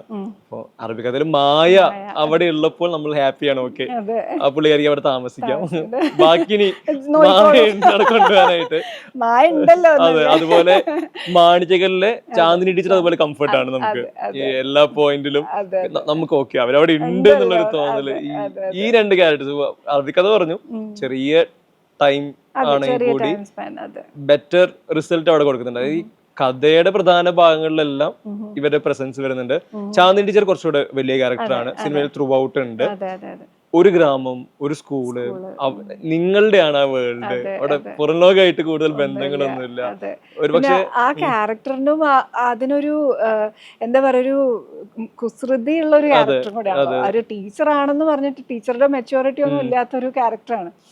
അപ്പൊ അത് ഒരു എന്താ പറയാ സ്ക്രിപ്റ്റ് സാറ്, അതിൻ്റെ ഡയറക്ടർ സാറ് മോഹൻ സാറ് വീട്ടിൽ വന്ന് കഥ പറഞ്ഞപ്പോൾ ഞാൻ ഒത്തിരി എക്സൈറ്റഡ് ആയിരുന്നു. കാരണം പ്രീവിയസ്ലി നമ്മൾ പഴയ മലയാള സിനിമകളൊക്കെ എടുത്ത് നോക്കി നമ്മൾ ഒരുപാട് നമുക്ക് ഇഷ്ടപ്പെട്ടിട്ടുള്ള ആക്ടേഴ്സ് ഒക്കെ ചെയ്തിട്ടുള്ള ചില ക്യാരക്ടേഴ്സിൻ്റെ ഒക്കെ ഒരു നേച്ചറാണ് അത്തരം നോട്ടിനെസ്സും ആ ഒരു സ്മാർട്ട് ആൻഡ് ബബ്ലി ആയിട്ടുള്ള ഫീമെയിൽ ക്യാരക്ടേഴ്സ് നമുക്ക് ഇതിന് മുമ്പ് ചെയ്തിട്ടുള്ളതൊക്കെ എടുത്ത് നോക്കുമ്പോൾ അതൊക്കെ പോലത്തെ ഒരു കഥാപാത്രം എനിക്ക് അതുവരെ ചെയ്യാൻ പറ്റിയിട്ടുണ്ടായിരുന്നില്ല. അപ്പൊ ചാന്ദിനി ടീച്ചർ വന്നപ്പോൾ ഞാനത് അങ്ങോട്ട് ഗ്രാബ് ചെയ്തു എന്നുള്ളതാണ് സത്യം. പിന്നെ കോഴികളെ ഹാൻഡിൽ ചെയ്യുക, ആ പി ടി ടീച്ചറുടെ മാനറിസംസ്, അവരുടെ രീതികള്, അതൊക്കെ ലൈക്ക് വളരെ ഇൻട്രസ്റ്റിംഗ് ആയിരുന്നു. ആൻഡ് ഇപ്പോഴും ആളുകൾ അതിലത്തെ ചില സീന് ആ ബസ്സിലിരുന്ന് ഫോണിൽ സംസാരിക്കുന്നതൊക്കെ ഇപ്പോഴും ആളുകൾ പറയും. ലൈക്ക് അതൊന്നും ഞാൻ അത് ചെയ്യുമ്പോൾ നമ്മൾ അതൊന്നും ആലോചിക്കുന്നില്ല. So many years later, like ഇപ്പൊ എത്ര വർഷമായി ഉണ്ടാവും, ഒരു മോർ ദാൻ 13-14 ഇയേഴ്സ് ആയി. 12. അപ്പൊ ഇപ്പൊ ഇത്രയും വർഷങ്ങൾക്ക് ശേഷം ആളുകൾ അത് ഓർത്തിരിക്കുന്നു. പിന്നെ ടി വിയിൽ വരുന്നത് കൊണ്ട് കുറെ പേർക്ക് ഇപ്പോഴും ഫെമിലർ ആണ്. അതെ, അപ്പൊ അത് ഡെഫിനറ്റ്ലി എന്റെ കരിയറിൽ one of the best characters ആയിരുന്നു. ഇതിനിടയിൽ സർപ്രൈസ് ആയിരുന്നു ഹലോ കണ്ടുകൊണ്ടിരിക്കുമ്പോ ക്യാമിയോ. നമ്മളവിടെ പ്രതീക്ഷിക്കുന്നില്ല, തിയേറ്ററിൽ പോകുന്നവരെ നമുക്ക് അറിയത്തില്ല സമ്മർദ്ദത്തിലുണ്ടെന്നുള്ളത്. അത് അതുപോലെ ഗ്രാബ് ചെയ്തെടുത്താണോ? അല്ല, അത് ആക്ച്വലി ഞാൻ ചോക്ലേറ്റ് ഷൂട്ട് ചെയ്തോണ്ടിരിക്കുകയായിരുന്നു. അപ്പൊ ഷാഫി സാറിന്റെ ബ്രദർ ആണല്ലോ. അപ്പൊ ഷാഫി സാറാണ് എന്നോട് പറയുന്നത് ഇങ്ങനെ ഒരു പ്രോജക്റ്റ് ഉണ്ട് നടക്കുന്നത്. അപ്പൊ ഓൾറെഡി ഷൂട്ട് സ്റ്റാർട്ട് ചെയ്തിട്ടുണ്ടായിരുന്നു ട്രിവാൻഡ്രത്ത്. അപ്പൊ ജസ്റ്റ് ഒരു 1 ഡേ ഷൂട്ടേ ഉള്ളൂ. എന്താണ് ചെയ്യാൻ പറ്റുമോ എന്ന് ചോദിച്ചപ്പോ എന്നെ സംബന്ധിച്ചിടത്തോളം ലാലേട്ടന്റെ ഒരു സിനിമ, അതിലൊരു സോങ്ങിലൊരു പോർഷൻ, പിന്നെ ക്ലൈമാക്സിൽ എന്തോ ഒരു പോർഷൻ വരുന്നുള്ളൂ. I was more than happy. അങ്ങനെ ഒരു ഓപ്പർച്യൂണിറ്റി കിട്ടിയപ്പോ ഞാൻ ഉടനെ പോയി ഒരു ദിവസത്തെ ഷൂട്ട് അതെനിക്കറിയില്ല. ഞാനന്ന് ചെല്ലുമ്പോഴും അത് ചെയ്യുമ്പോഴും ഞാൻ വിചാരിക്കുന്നത് ആ സോങ് കട്ടിന് വേണ്ടിയിട്ടുള്ള ഒരു സെറ്റപ്പ് ആണെന്നാണ്. കഥയിൽ മൊത്തം അങ്ങനെ ഒരു പ്രസൻസ് ഉണ്ടെന്ന് എനിക്ക് അറിയില്ലായിരുന്നു. അപ്പൊ അത് ഈ പറഞ്ഞ പോലെ അവര് സാറിന്റെ ത്രൂ വന്നൊരു ഓപ്പർച്യൂണിറ്റി ആയിരുന്നു. ഈ ഇത്രയൊക്കെ സംസാരിക്കുമ്പോൾ എനിക്ക് തോന്നുന്നു ഈ സിനിമകൾ ബാക്ക് ടു ബാക്ക് ചെയ്യുന്ന ഒരു സമയം, ആ സമയത്ത് എടുക്കുന്ന ഡിസിഷനുകൾ ചിലപ്പോൾ അതിൽ പാളിപ്പോയ ഡിസിഷൻ ഉണ്ടാവാം, അല്ലെങ്കിൽ ഭയങ്കരമായിട്ട് കരിയറിനെ അപ്ഗ്രേഡ് ചെയ്ത ഡിസിഷൻസ് ഉണ്ടാവാം. അത്തരത്തിൽ എനിക്ക് തോന്നിയിട്ടുള്ള ഒരു ചോയ്സ് ആയിരുന്നു കോക്ടെയിൽ എന്ന് പറഞ്ഞ cinema. Cocktail kind of game changer ആണ്. ആ സിനിമയ്ക്ക് നേരത്തെ നമ്മൾ പറഞ്ഞ സട്ടിലിറ്റി ഭയങ്കരമായിട്ടുണ്ട്. ഇവരുടെ പെയിൻ, അഗ്രഷൻ ഒന്നും എവിടെയും കാണിക്കുന്നില്ല. പറഞ്ഞ ട്വിസ്റ്റ്, ടേൺസ്, കാര്യങ്ങളെല്ലാം ഹുക്ക് ചെയ്യുന്നുണ്ട്. കോക്ടെയിലിലെ ഐക്കോണിക് ഡിവറ്റ് ഉണ്ട്, നിങ്ങള് മെലഡി അവിടെ കിടപ്പുണ്ട്. കോക്ടെയില് അതിലെടുക്കുന്ന ജഡ്ജ്മെന്റ് ഈ കഥ കേൾക്കുമ്പോൾ ഉള്ളത്, അത് ശരിക്കും എന്താ ആ മൊമെന്റ് എന്താ ശരിക്കും? അത് ആക്ച്വലി ആ സമയത്ത് എനിക്കൊരു വലിയ റെസ്പോൺസിബിലിറ്റി ആയിരുന്നു. എനിക്കൊന്നൊരു 2009 എന്തോ ആണ് ആ സിനിമയുടെ കഥ കേൾക്കുന്നത്. അപ്പം അനൂപേട്ടനാണ് അതിൻ്റെ സ്റ്റോറിയും നരേഷനും ഒക്കെ പറഞ്ഞിരുന്നത്. അപ്പം ഞാനിങ്ങനെ ഇത് കുറച്ച് ഹെവി ആണല്ലോ, എന്നെ കൊണ്ട് ഇത് ചെയ്യാൻ പറ്റും. ബിക്കോസ് അതുവരെ ഞാൻ ചെയ്തിട്ടുള്ളതൊക്കെ ക്യാരക്ടർ റോൾസും അങ്ങനെയൊക്കെ ആയിരുന്നു. അപ്പോൾ വീണ്ടും തിരിച്ചൊരു മെയിൻ ഫീമെയിൽ ലീഡ് ചെയ്യാൻ പോവാണ്. ആൻഡ് ദാറ്റ് ടു ആ ഒരു ക്ലൈമാക്സിലേക്കൊക്കെ വരുമ്പോൾ ആ ക്യാരക്ടറിന് നല്ല റെസ്പോൺസിബിലിറ്റി ഉണ്ട്. അപ്പോൾ അത് എനിക്ക് ചെയ്യാൻ പറ്റുമോ എന്നുള്ളൊരു ഡൗട്ട് ഉണ്ടായിരുന്നു. പക്ഷെ അനുപേട്ടനാണെങ്കിലും ജയേട്ടനാണെങ്കിലും ഇതിൻ്റെ ഡയറക്ടർ അരുണാണെങ്കിലും എല്ലാവരും ഒരുപോലെ പറഞ്ഞു, ഇല്ല you can do it and will be there to support you. ആ ഒരു ധൈര്യത്തിൻ്റെ പുറത്ത് ഞാൻ ചെയ്തതാണ്. പക്ഷെ അത് എനിക്ക് തോന്നുന്നു ഫ്രം കോക്ടെയിൽ ഓൺവേർഡ്സ് പിന്നെ എനിക്ക് അങ്ങോട്ട് തിരിഞ്ഞു നോക്കേണ്ടി വന്നിട്ടില്ല.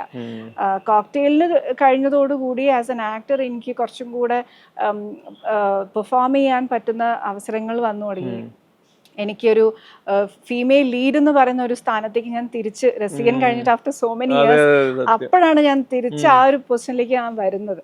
അപ്പോൾ അത് വളരെ അൺപ്രഡിക്റ്റബിൾ ആയിരുന്നു ആ സമയത്ത്. കാരണം ഞാൻ ക്യാരക്ടർ റോൾസ് ചെയ്ത് ഇങ്ങനെ പോകുമ്പോൾ ഞാൻ വിചാരിക്കുന്നില്ല ഇനി തിരിച്ചൊരു ഫീമെയിൽ ലീഡിലേക്ക് ഞാൻ പോകുന്നൊരു സിറ്റുവേഷൻ വരുന്നു ഞാൻ അപ്പോൾ ചിന്തിക്കുന്നില്ല. പക്ഷെ അത് വന്നപ്പോൾ അത് ഒരുപാട് പേർക്ക് ആ ക്യാരക്ടർ റിലേറ്റ് ചെയ്യാൻ പറ്റി. ഒത്തിരി സ്ത്രീകൾ എന്നോട് വന്നിട്ട് അവരുടെ ലൈഫിലെ പല മൊമെന്റ്സും അവർക്ക് അതിൽ കാണാൻ പറ്റിയെന്ന് പേഴ്സണലി തിയേറ്ററിൽ നിന്നൊക്കെ ഇറങ്ങി വന്നിട്ട് എന്നോട് പറഞ്ഞിട്ടുണ്ട്. അപ്പോൾ ലൈക്ക് അത് വളരെ ടച്ചിങ് ആണ് അതിൻ്റെ റിയാലിറ്റിയിൽ ആലോചിക്കുമ്പോൾ. പക്ഷെ ആസ് എൻ ആക്ടർ എനിക്ക് അതൊരു വളരെ വലിയ ടേണിംഗ് പോയിന്റ് തന്നെയാണ്. ഈ ആളുകൾ റിസീവ് ചെയ്യുന്നത് ഇവരുടെ ഫീഡ്ബാക്ക് എന്നുള്ളത് എപ്പോഴും നിങ്ങളുടെ കരിയറിൽ ഭയങ്കര പ്രധാനപ്പെട്ടതാണല്ലോ. നമ്മൾ ഇവിടെ നിലനിൽക്കണോ എന്നുള്ളതിന്റെ ഒരു അടിസ്ഥാനം ഇവരുടെ ഫീഡ്ബാക്കും കാര്യങ്ങളാണല്ലോ. ഈ ഗ്യാപ്പ് എടുത്തിട്ട് ഈ 6 വർഷം കഴിഞ്ഞ് തിരിച്ചു വരുന്ന സമയത്ത് ശരിക്കും എന്താ മിസ് ചെയ്തിരുന്നത്? പ്രേക്ഷകരെയാണോ, ഇവരുടെ ഈ പറഞ്ഞ ലവ് ഫീഡ്ബാക്ക് കാര്യങ്ങളാണോ? ശരിക്കും അത് മിസ് ചെയ്തിട്ടുണ്ടോ? ശരിക്കും മിസ് ചെയ്തിരുന്നോ എന്ന് ചോദിച്ചാൽ ഞാൻ അത് ചെയ്യുന്ന മൊമെന്റ് വരെ, ഇപ്പം സത്യം പറഞ്ഞാൽ വിശ്വസിക്കുമോ എന്ന് പറയുന്ന സിനിമയുടെ സെറ്റിലേക്ക് ഞാൻ വന്നിട്ട് അവിടെ വർക്ക് ചെയ്യുന്ന ഫസ്റ്റ് ഷോട്ട് എടുക്കുന്നത് വരെ ഞാൻ റിയലൈസ് ചെയ്തിരുന്നില്ല അത് ലൈക്ക് ഞാൻ ഇങ്ങനൊരു സാധനം മിസ് ചെയ്തിരുന്നു എന്നുള്ളത്. പക്ഷെ ആ ഒരു ഫസ്റ്റ് ഡേ ഓഫ് ഷൂട്ട് കഴിഞ്ഞ് തിരിച്ചു റൂമിൽ ചെന്നപ്പോഴാണ് ആ ഒരു സാറ്റിസ്ഫാക്ഷൻ ഉണ്ടല്ലോ. നമുക്ക് ഇഷ്ടപ്പെട്ടിട്ട് നമ്മളൊരു കാര്യം, ഒരു ജോലി, നമ്മൾ ഇഷ്ടമുള്ളൊരു ജോലി ചെയ്തിട്ട് നമുക്ക് അതിൽ നിന്ന് കിട്ടുന്നൊരു ഹാപ്പിനെസ് അല്ലെങ്കിൽ ഒരു സാറ്റിസ്ഫാക്ഷൻ എന്ന് പറയുന്നത്, അത് വീണ്ടും എക്സ്പീരിയൻസ് ചെയ്തപ്പോഴാണ് ഞാൻ റിയലൈസ് ചെയ്തതോ ഞാനിത് മിസ് ചെയ്തിരുന്നു എന്നുള്ളത്. പക്ഷേ അറ്റ് ദ സെയിം ടൈം ആ ഒരു ഹോൾ ഇതിന് ഷൂട്ടിൻ്റെ സമയത്തൊക്കെയും ഷൂട്ട് തുടങ്ങുന്നതിന് മുമ്പ് വരേക്കും ഞാൻ ഈ ഒരു ബ്രേക്ക് എടുത്ത് തിരിച്ചു, സിനിമ മാറി, സിനിമയിലെ അഭിനയ രീതികൾ മാറി, പണ്ടത്തെ പോലെ അല്ല എന്നൊക്കെ എല്ലാവരും പറയുമ്പോഴും ഞാൻ വളരെ നെർവസ് ആയിട്ടാണ് വരുന്നത്. പക്ഷെ അവിടെ എത്തി ആ മൊമെന്റിലെത്തി നമ്മൾ ആ ക്യാരക്ടറായിട്ട് ചെയ്തപ്പോൾ വലുതായിട്ടൊന്നും മാറിയിട്ടില്ല, ആർട്ട് സെയിം തന്നെയാണെന്നുള്ളൊരു ബോധം വന്നു. അതെ. അപ്പൊ അത് കാരണം ആ പെർഫോം ചെയ്തിട്ട് കിട്ടുന്ന ഒരു സാറ്റിസ്ഫാക്ഷൻ അത് തന്നെയാണ് അതിലേറ്റവും high point. More than the feedback, more than എന്തും ഡയറക്ടർ സാറ്റിസ്ഫൈഡ് ആവാൻ. നമ്മളൊരു പെർഫോമൻസ് അദ്ദേഹം ഇപ്പോൾ ഈ സീനിൽ ഇങ്ങനെയാണ് ചെയ്യേണ്ടതെന്ന് പറഞ്ഞിട്ട് നമ്മൾ അത് ചെയ്തിട്ട് ആ ഡയറക്ടർക്ക് കിട്ടുന്നൊരു സാറ്റിസ്ഫാക്ഷൻ, ഒരു സന്തോഷം ഉണ്ടല്ലോ. ആൾ ഉദ്ദേശിച്ച സാധനം നമ്മൾ ചെയ്തു എന്ന് പറയുമ്പോൾ നമുക്ക് കിട്ടുന്ന ഒരു സാറ്റിസ്ഫാക്ഷൻ, അതാണ് എന്നെ സംബന്ധിച്ചിടത്തോളം എനിക്ക് ഏറ്റവും ഹാപ്പിനെസ് തരുന്നത്. അതാണ് ഈ സാറ്റിസ്ഫാക്ഷൻ പറഞ്ഞാൽ പെട്ടെന്ന് എനിക്ക് കണക്ട് ആയത് ചോക്ലേറ്റിന്റെ ക്ലൈമാക്സിലോട്ടാണ്. ഈ ജയസൂര്യ ക്യാരക്ടർ പറയുമ്പോൾ നിങ്ങൾ രണ്ടുപേരും ബാക്ക് സ്റ്റേജ് സൈഡിൽ നിന്നിട്ട് സംസാരിക്കുന്നത്. അതെ, ആദ്യമായിട്ടാണ് എന്റെ സിനിമയ്ക്ക് ഇത്രയും കയ്യടി കിട്ടുന്നത്.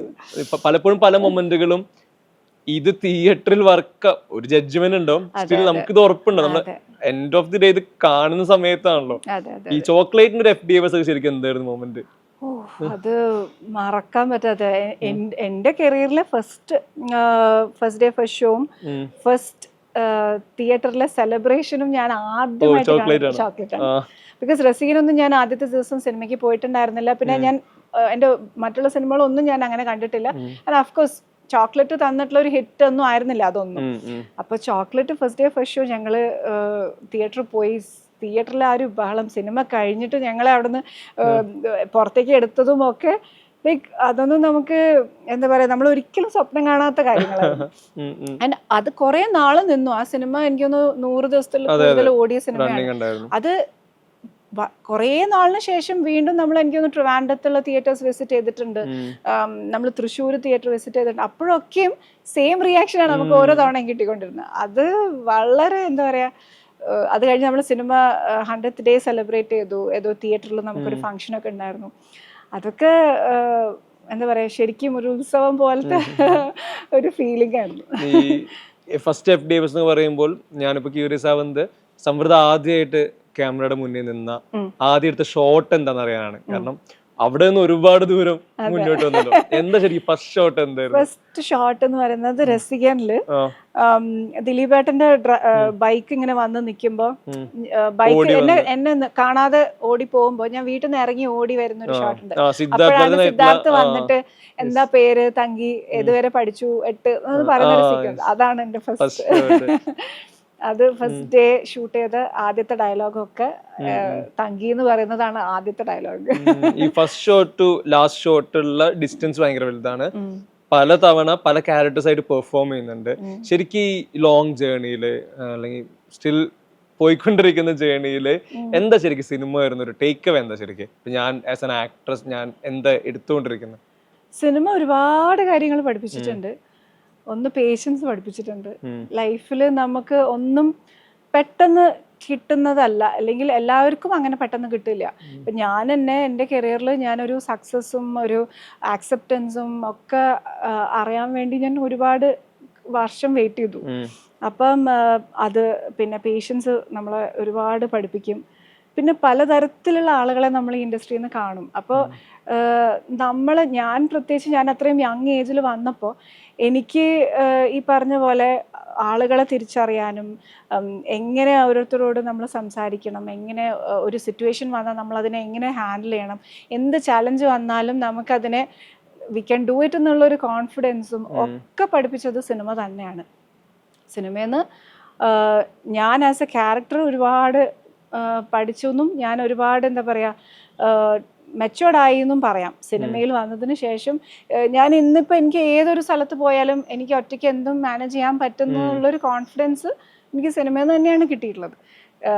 പിന്നെ ലൈഫിൽ ഈ സിനിമ നമ്മൾ ഏറ്റവും പീക്കിൽ കൊണ്ട് നിർത്തിയിട്ട് ഇപ്പം നമ്മളിപ്പോൾ ഒരു എന്താ പറയുക, ഞാനിപ്പോൾ ഒരു സ്ഥലത്ത് പോകുമ്പോൾ എന്നെ എല്ലാവരും തിരിച്ചറിഞ്ഞാലും ഇപ്പം ഞാൻ ആളുകൾ വന്ന് ഫോട്ടോ എടുക്കുന്നതോ അല്ലെങ്കിൽ സ്നേഹം കാണിക്കുമ്പോഴോ നമ്മൾ സിനിമ കൊണ്ട് മാത്രമാണ് നമുക്ക് ആ സ്നേഹം കിട്ടുന്നത്. നമ്മൾ ഇത്രയും പേരുടെ ഒരു സ്നേഹവും അവരുടെ വീട്ടിലൊരാളെ പോലെ നേരത്തെ പറഞ്ഞ പോലത്തെ ഒരു എക്സ്പീരിയൻസ് നമുക്ക് കിട്ടിയിട്ടുള്ളത് ജസ്റ്റ് ബിക്കോസ് ഓഫ് സിനിമ. അങ്ങനെ എൻലെസ് ഓഫ് തിങ്സ് സിനിമ പഠിപ്പിച്ചിട്ടുണ്ട്. And I'm always grateful to cinema. ഈ പറഞ്ഞ പോലെ പണ്ടൊന്നും സിനിമയിൽ വന്നിരുന്ന തുടക്കകാലത്ത് ഇതിൻ്റെ സീരിയസ്നെസ് ഒന്നും എനിക്ക് അറിഞ്ഞിരുന്നില്ല. ഞാൻ ഇന്ന് തിരിഞ്ഞു നിന്ന് ആലോചിക്കുമ്പോൾ എൻ്റെ കരിയറിൽ ഉണ്ടായിട്ടുള്ള എല്ലാ അപ്സ് ആൻഡ് ഡൗൺസും എല്ലാ മൊമെൻറ്റ്സും മീ ആസ് എ പേഴ്സൺ എന്നെ ഒരുപാട് ഡെവലപ്പ് ചെയ്തിട്ടുണ്ട്. And I'm very very grateful to that. അപ്പോൾ എന്തായാലും ലൈഫ് കൂടുതൽ സിനിമാറ്റിക് ആവട്ടെ, സിനിമയിൽ ഇനിയും വ്യത്യസ്ത ക്യാരക്ടേഴ്സ് ആയിട്ട് സ്ക്രീനിൽ കാണാൻ പറ്റട്ടെ. Thank you so much.